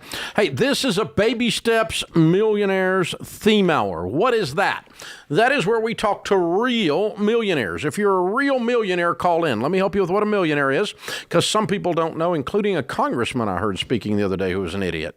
So a millionaire is not someone that makes $1 million a year, Mr. Congressman, Mrs. Congressman, you were wrong. A millionaire is someone who has $1 million net worth. That is different than your income. Your net worth is what you own minus what you owe. Assets minus liabilities equals net worth. When that is greater than $1 million, and what you own minus what you owe is greater than $1 million, you are officially, by accounting definitions, a millionaire. Well, I don't feel like it's not a feeling. No one should have that much. It's not a moral construct. It's not enough. It's not a question of how much you need for retirement. It's a math thing. When you have $1 million net worth, you're a millionaire. That's all it is. It's not, we can answer and have those other discussions if you want to have them. Moral construct, is it enough, and all that kind of stuff. But it is $1 million net worth. So if you actually have a $1 million or greater net worth, we want to talk to you and find out how you got it. Because there's a lot of mythology floating around about wealthy people in America today. Let me say it another way. There's a lot of stupid lies that are told about wealthy people in America. They're just by the uninformed, ignorant, and people with an agenda trying to get you to vote the wrong way. And so there you go. Check us out. If you're a millionaire, George and I want to talk to you. We want to learn how you did it. The phone number here is 888-825-5225. Sarah is in Cincinnati. Sarah, what's your net worth?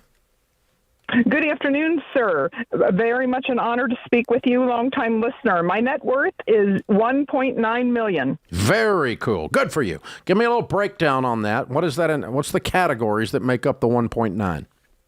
Okay, I have 6 buckets plus a retiree medical account. My house, fully paid for house, $425,000.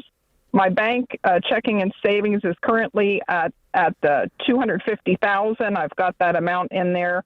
I know I'm at the FDIC limit. I have a Roth IRA at $232,371, taxable brokerage $268.26, an OPERS 403B retirement at $501, and a deferred comp that's also with my public employment at $190,862, and then my retiree medical count is at $85,000. I just checked all my numbers Sunday, and that brings me to $1,945,000. Check it again. It's probably over 2 now. Way to go! Thank Way to you. go. How old are you? I am 54 years old. Cool. And how much of this $1.9 million did you inherit?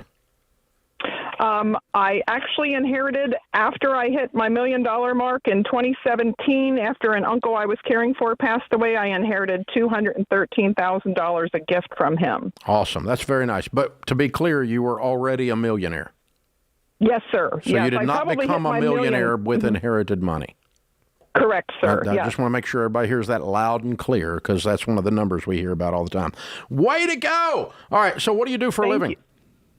I am a registered nurse, public health. I recently acquired my master's degree in May of 21. Okay. What was your GPA? Probably about a 3.4. Good for you. Okay. And your best working year, what did you make, and your worst working year since you've been working? What's your lowest income and highest? Yes. Last year, because of mandated overtime, I was at $117,000. Mm-hmm. When I first started working as a nurse in 1991, my pay was $13.50 an hour. Prior to that, I worked as an aide, a nurse aide, at $5.50 an hour. Wow. So $13.50 an hour would be like $16,000 a year. Correct. Yeah. And now I'm at $46 an hour. Woo-wee. And so most of this time you've not even made $100,000. Correct. Oh, definitely not. But in 2020, 21, and 22, I just cleared $100,000 because of mandated overtime. But prior to that, I was around $90,000 a year. But really, over the last 20 years, my average is probably about $60,000, because when I started in public health, I was only $22 an hour. Wow. You are like the poster child for our National Millionaire study. Where Thank you. we found yes, a lot of them, they didn't make 6 figures, and inheritance didn't cause them to become a millionaire, and you just consistently invested over a long period of time? Yes. I started the Roth. I wish I would have started in my 20s, but I started the Roth about 30, and then also put back in the taxable brokerage. And then when I started with public employment, they match at 10%. So they take 10% of mine and match it at 10. So 3 26-year-old nurses are standing around the coffee pot, and you walk up and they're saying, no way a nurse can ever be a millionaire. What do you tell those 3? Oh, I encourage this all the time. In fact, I refer them to your information, but I talk to them all the time about putting back at least in a Roth, to start in a Roth, because I do know a lot of the healthcare systems don't have very good programs necessarily. Public employment's a little different, but I encourage them to start a Roth IRA and max it out. That's but basically, you're telling them they can do it. Oh, yes.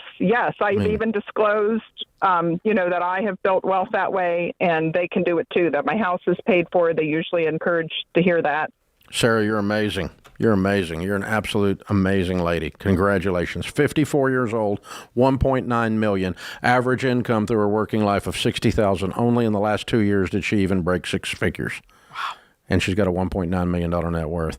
Oh, to be fair, $200,000 of the 1.9 was inherited after she was already a millionaire. 79% of America's millionaires, by the largest study of millionaires ever done, and you can get that in the the Baby Steps Millionaires book. The study is in the back of the book, the entire white paper on it. You can unpack the details for you nerds if you're having trouble sleeping. Put me right to sleep. I know that. It's my study. So 79% inherited precisely zero. 5% inherited a small amount, like $5,000, not enough to make them millionaires. Another 5% inherited money after substantial money, like her, after they were already millionaires. 5 and 5 and 79 would be called 89. That's 9 out of 10 of America's millionaires are not millionaires, according to stone cold data, because of inheritance.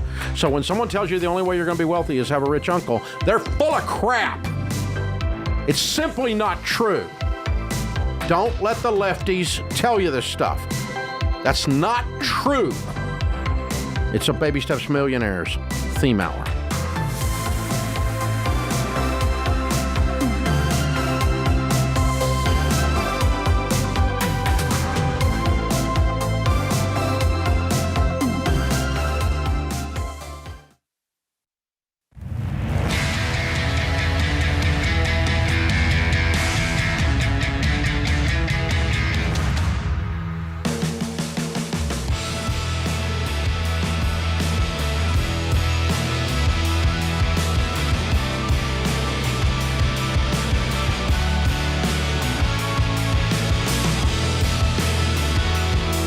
George Camel Ramsey Personality is my co-host today. This is a Baby Steps Millionaires theme hour. If you're a real millionaire with a net worth of greater than $1 million, what you own minus what you owe, we want to talk to you. I don't want your broke brother-in-law's opinion. I want real millionaires as to how they really did it. 888-825-5225. Let's do a little mental exercise. Look ahead 90 days from now. It's July. You have $1,000 in the bank.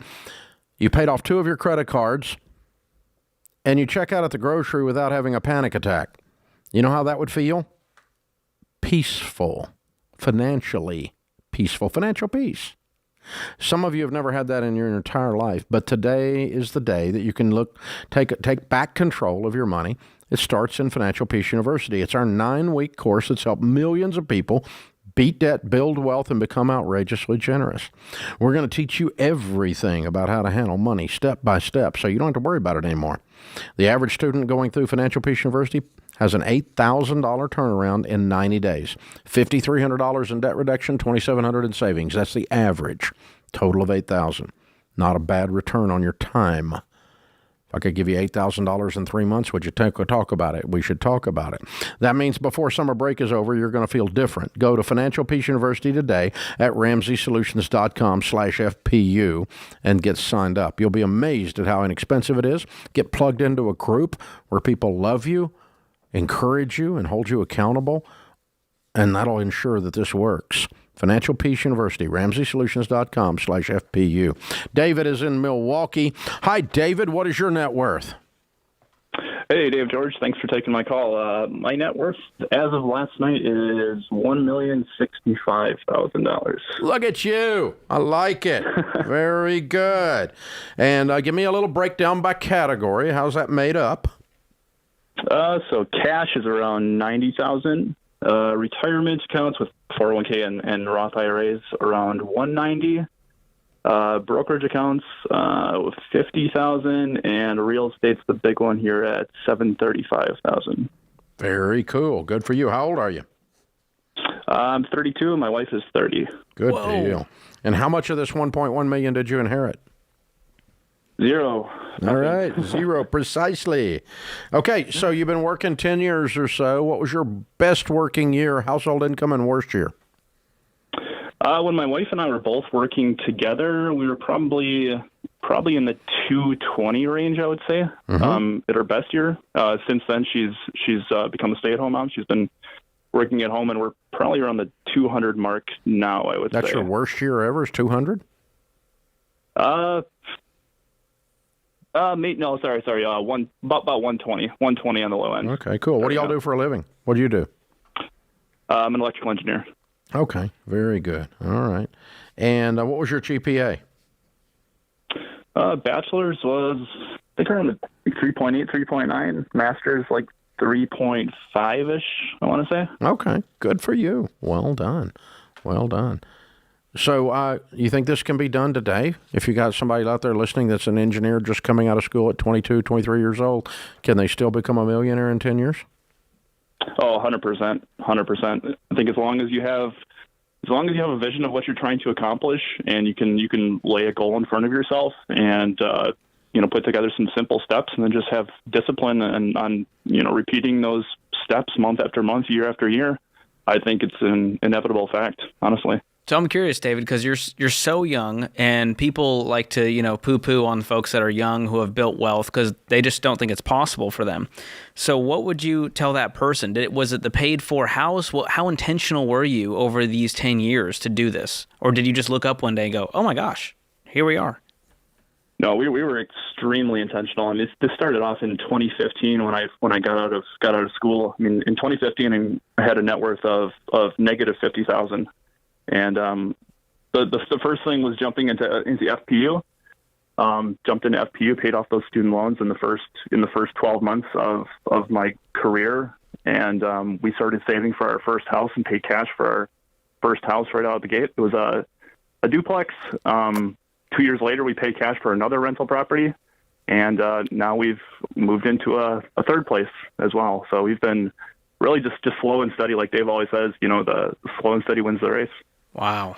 The old get-rich-slow plan works, and here you are at 32. It didn't take you 30 years.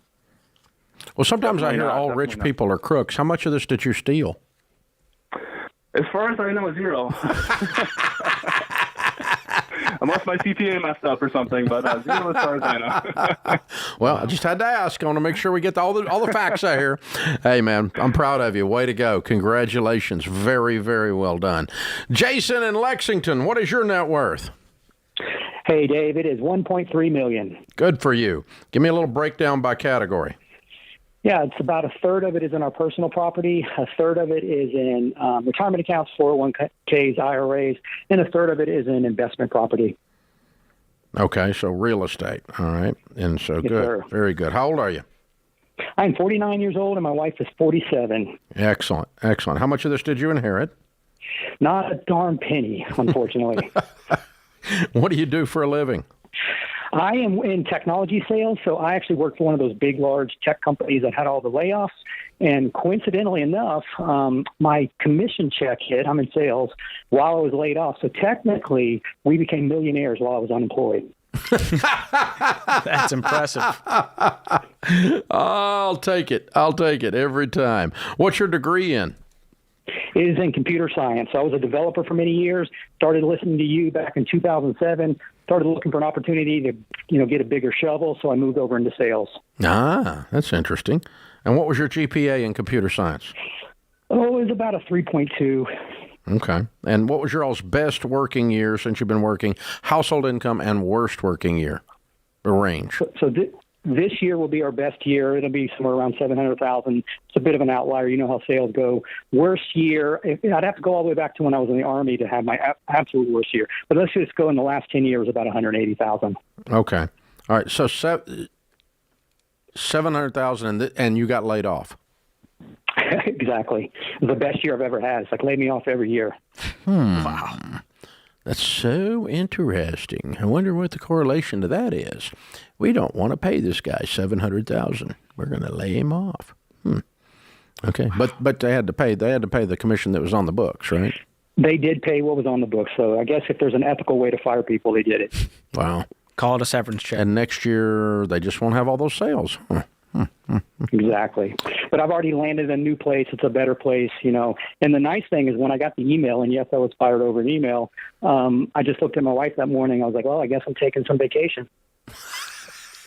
That's what you can do when you got financial peace. Amen. When you're 49 years old and you're worth $1.3 million and you don't have any debt. Way to go, man. Way to go. So tell the young techies out there, can this still be done, or is all the opportunity in America gone? It absolutely can be done, and doing it the right way, doing it slow. Growth is always less painful, is always better. In the last 16 years, we've had lots of different economies. We've had certainly different types of presidents, and it's never affected me one bit. Keeping my head down, concentrating on what my wife and I can control within our sphere of influence and what we can affect has always been the right approach. In the last 25 years, which will put you down to 25 years old, what's the dumbest thing you did with money? Oh, when we were really young, when I was stationed in Germany, we bought a brand new car, a 1994 Dodge Avenger. We put $300 down on it, went home and freaked out, went back the next day and canceled it. We did not get our $300 back. So out of all the things you can do stupid with money, $300 we'll take it. It was a well lesson learned. Yeah. Wow. Didn't have to, and just took the car. That's amazing. Yeah. Sweet car. I'm glad you didn't get it. Yeah. Very cool. Very cool. Are you a reader or a TV person? Oh, I read. I try to read 2 books a month. Ah, okay. High correlation between people who build wealth. They read books instead of watching. Wait, you're saying Love is Blind Season 4 will not help me build wealth? And I'm pretty sure neither will Tiger King. Dang it. But could be wrong. Strategy.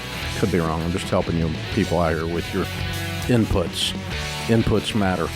Wow. Way to go, man. Good job, Jason. This is a Baby Steps Millionaire theme hour.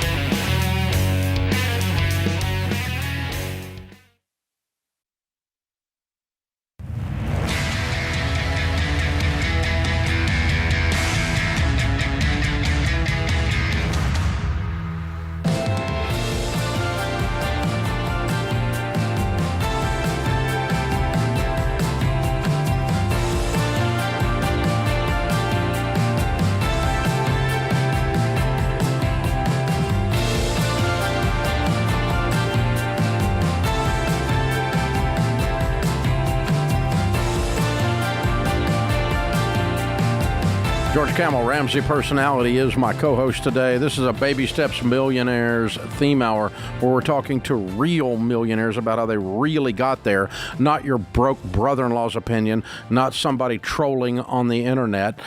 These are actual humans that have actually done it, which is really probably a pretty good source of information. James is with us in Miami. Hi, James. How much is your net worth? I'm sitting just shy of 1.1. I'm at 1,075,000. Perfect. Give me a little breakdown by category.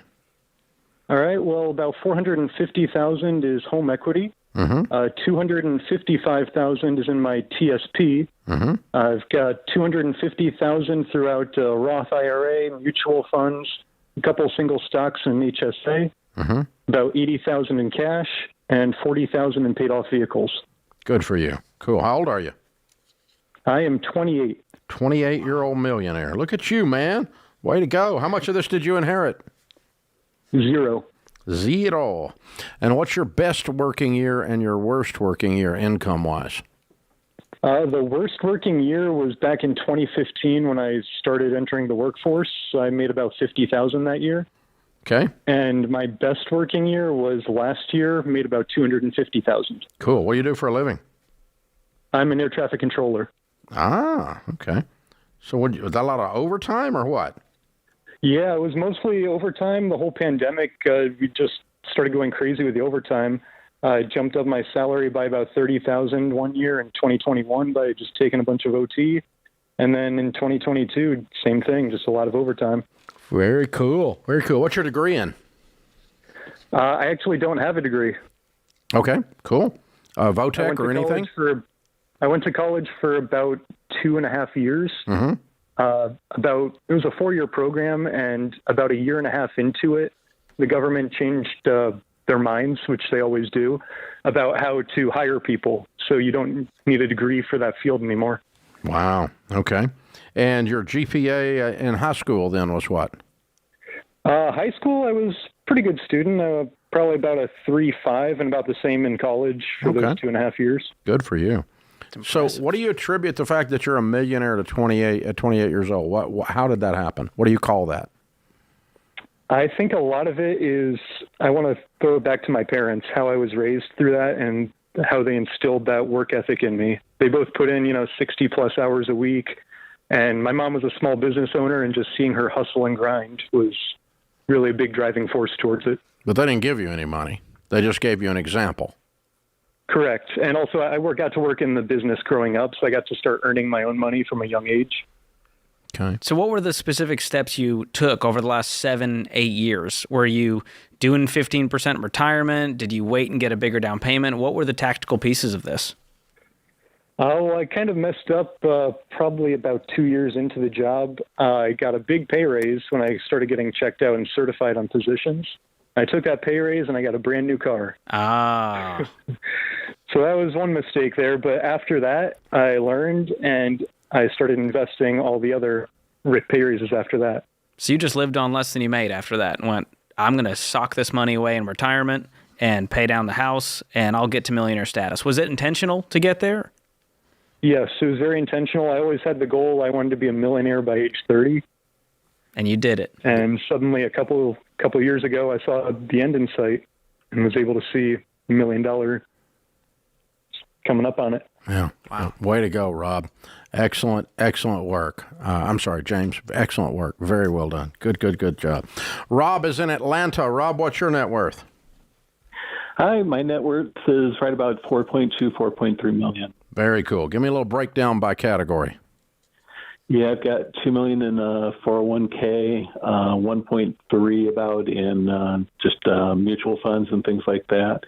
About $800,000 in the house, and the rest in just cash and a few other things. Good. Very cool. How old are you? I just turned 58. Good for you. And how much of this $4.2 million did you inherit?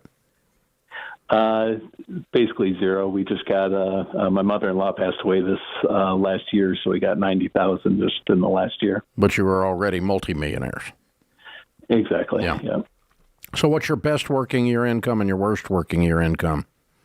Probably my worst was in graduate school, probably $8,000 a year, and my best will probably be this year. I think my wife and I will probably make about $300,000 together. Good for you. What do y'all do for a living? I work in research and development in a big consumer products company. Okay, cool. What's your degree in? I have a master's in chemical engineering. Okay. Something you're using in R&D every day. Yeah, good for you. Okay. Kind of, yeah. I'm in management now. So. Yeah, but I mean, you know the formulas. What's the what was your GPA? 3.2 undergrad and 3.9 graduate. Yeah, way to go. Cool. So I think this is an underhand pitch since you're a master's degree chemical engineer, but are you a book reader or TV watcher? I'd say I'm an information gatherer. I don't read a ton of books, to be honest, but I gather information from all over the place. Yeah. I read. Yeah, your field is somewhat like the medical field, so you're reading articles all the time. All the time. And just personal stuff, car repair. I enjoy doing that kind of stuff. Anything where I can use my hands and learn how to do something I enjoy. Yeah, but didn't see every particular episode of Downton Abbey. No, I don't do much of that. Well, now he's got time to watch it. He's got millions. Now you can catch up.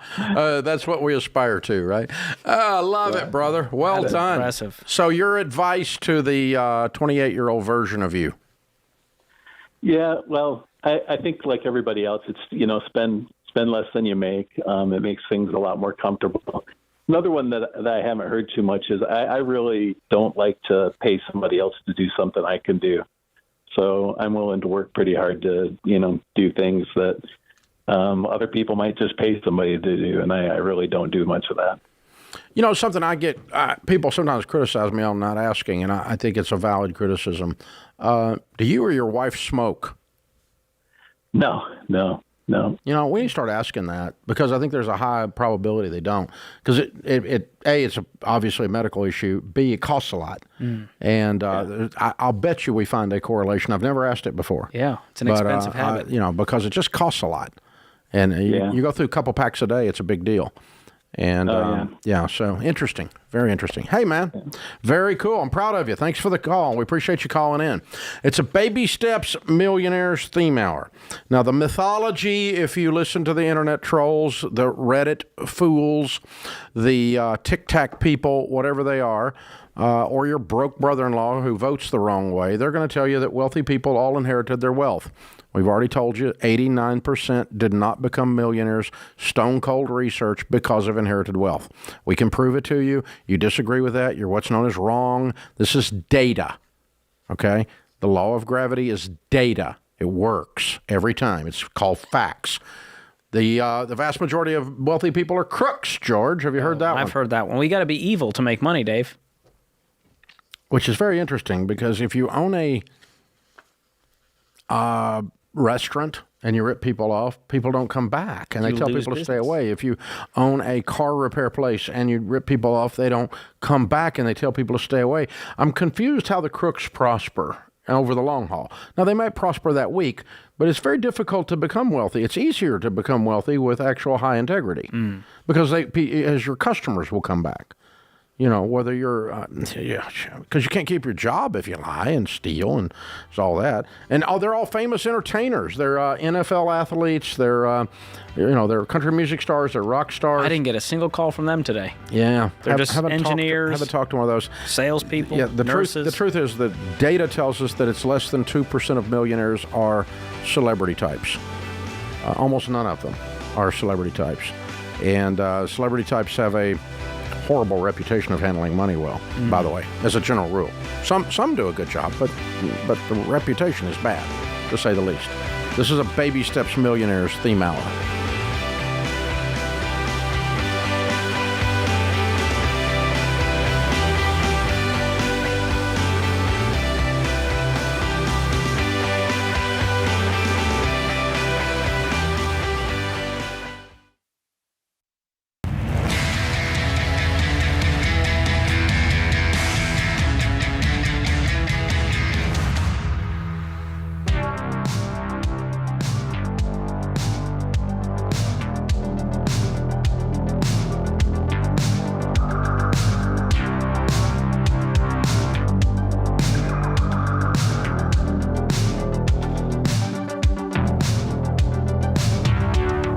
Our scripture of the day, Proverbs 4:25 and 26. Let your eyes look straight ahead. Fix your gaze directly before you. Give careful thought to the paths for your feet and be steadfast in all your ways.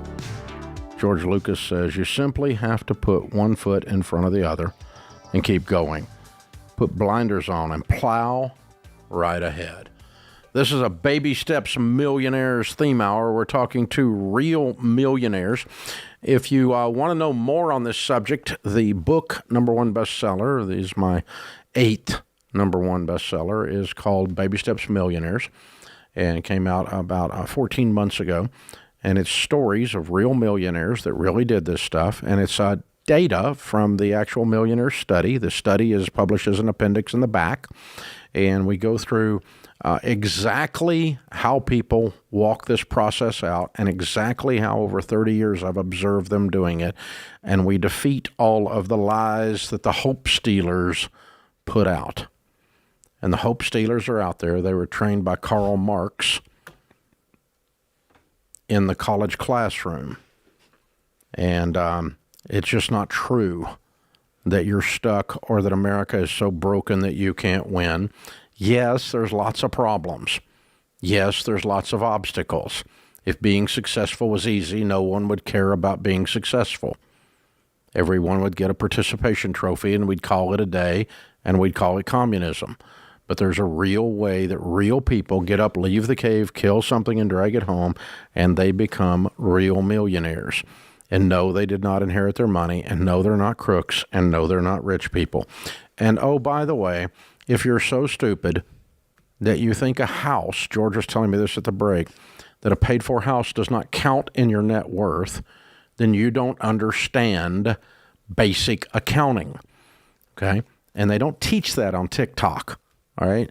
Basic accounting, if you take Accounting 101, they're going to teach you what a net worth is, a balance sheet.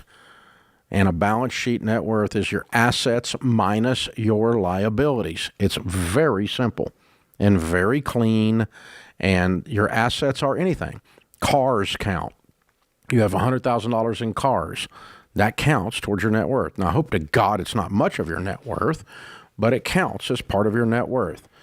You know, if you own whatever, there's if you want to say someone's a cash millionaire or a liquid millionaire, that's a different definition. That would be $1 million cash or liquid assets, mutual funds that you could get out, not in a retirement account, but your retirement accounts, your hard assets, even valuable personal items.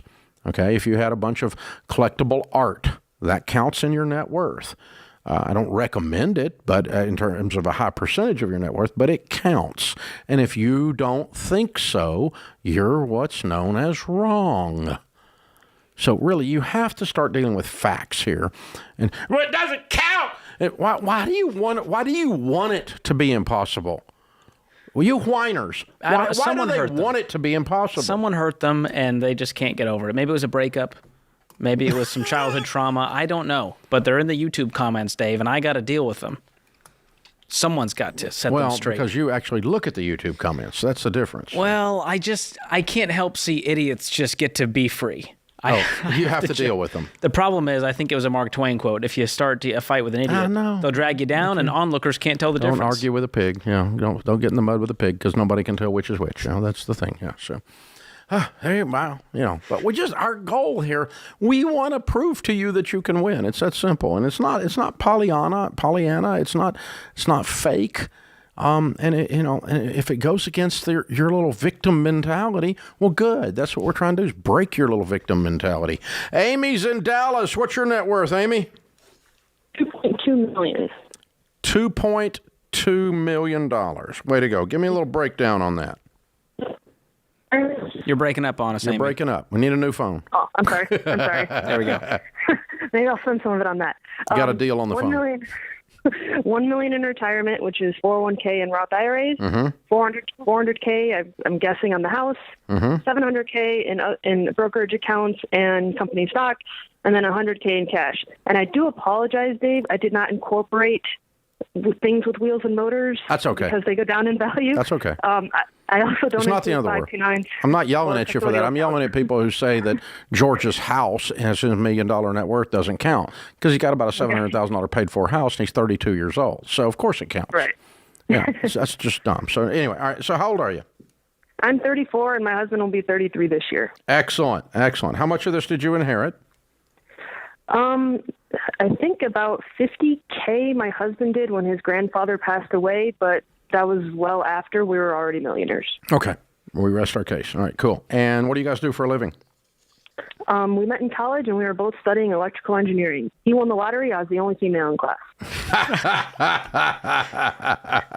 Yeah, we double dipped on the electrical engineering. What was your GPA? Mine was 3.3. His was 3.1. Very cool. What do you tell people if they want to be a millionaire by 34 years old? Honestly, God's money that you are entrusted to manage. And the biggest thing in your Bible verse today was perfect. Be okay with delayed gratification. Yeah. Understand the path, and it's okay that you're not going to have the flashy cars right now because you're going to have it later. Live like no one else, so later you can live and give like no one else. Yes, sir. Yeah, and the Bible verse, another one is, no discipline seems pleasant at the time, but it yields a harvest of righteousness. Amy, you're amazing. Congratulations. So, George, we had a 1.9, a 1.1, a 1.3, a 1.1, a 4.2, and a 2.2 million dollar net worth today. 54 years old, 32, 49, 28, 54, or 58 and 34 years old. It's all None over 60. And one under 30, and two in their 30s. Is a young crowd today. Average GPA 3.4, 3.8, 3.2, 3.5, 3.2, 3.3. So they always think one of the other mythologies is you have to be unusually brilliant to be wealthy. And you can't be unusually dumb. The 1.6 doesn't show up. Okay, if you played beer pong in college, you're probably not going to show up here if that was your graduate degree, is in beer pong. But the most of the time, the average millionaire's net worth is a little over 3. Mine was a little under 3. 2.97 to be precise, and I'm very bitter about that 3/100ths of a point. They couldn't just bump it, round it up? 3/100ths of a point, and I missed it. Yeah, there you go. But so I graduated. Thank you, Lodi. That's what that means. So there you go. But anyway, that's the average millionaire is right around that 3 mark. Very few of them are certified geniuses, but very few of them are dumb. They have, and a lot of them are engineers. Number one category of careers, by the way, is engineers. Number 2 is accountant. Number 3 is teacher. Number 4 is business. Number 5 is attorney. Number 6 is medical. So doctors didn't even make the top 5. Wow. So, and we had them all here today. We had engineers, tech sales, air traffic controller, R&D, nurse. See there, you see. It's represented. Lots of engineers, chemical engineer, electrical engineer. The first call, 54-year-old nurse, single, had been in public nursing her whole life. Never made over $100,000 until year before last. Yeah. So 1/3 of millionaires never make over $100,000 in their life. 1/3 of them in a study. Wow. So why do we do all this? Because we want to tell you can do it. It's possible. And the mix is interesting too. There's nothing real sexy in this mix. It's just I paid down my house, got it paid for. I put money in my 401k. I've got a brokerage account with some mutual funds in it, and I've got cash. There was not an Elon Musk or a Bill Gates on the list. I was waiting for something crazy, but there wasn't much in there. Kind of boring, but it just works. What's not boring is having financial peace and retiring when you want to. Amen. Amen. There we go. So, hey, this is how this stuff works, boys and girls. It's slow and steady wins the race, and we invite you to join the race. Congratulations, America. Check out Baby Steps Millionaires. Check out Financial Peace University. We'll get you going. It's what we do here. Good show, George. Good times. Thank you. Well done. Well done. That puts this hour in the books. We'll be back with you before you know it. In the meantime, remember, there's ultimately only one way to financial peace, and that's to walk daily with the Prince of Peace, Christ Jesus.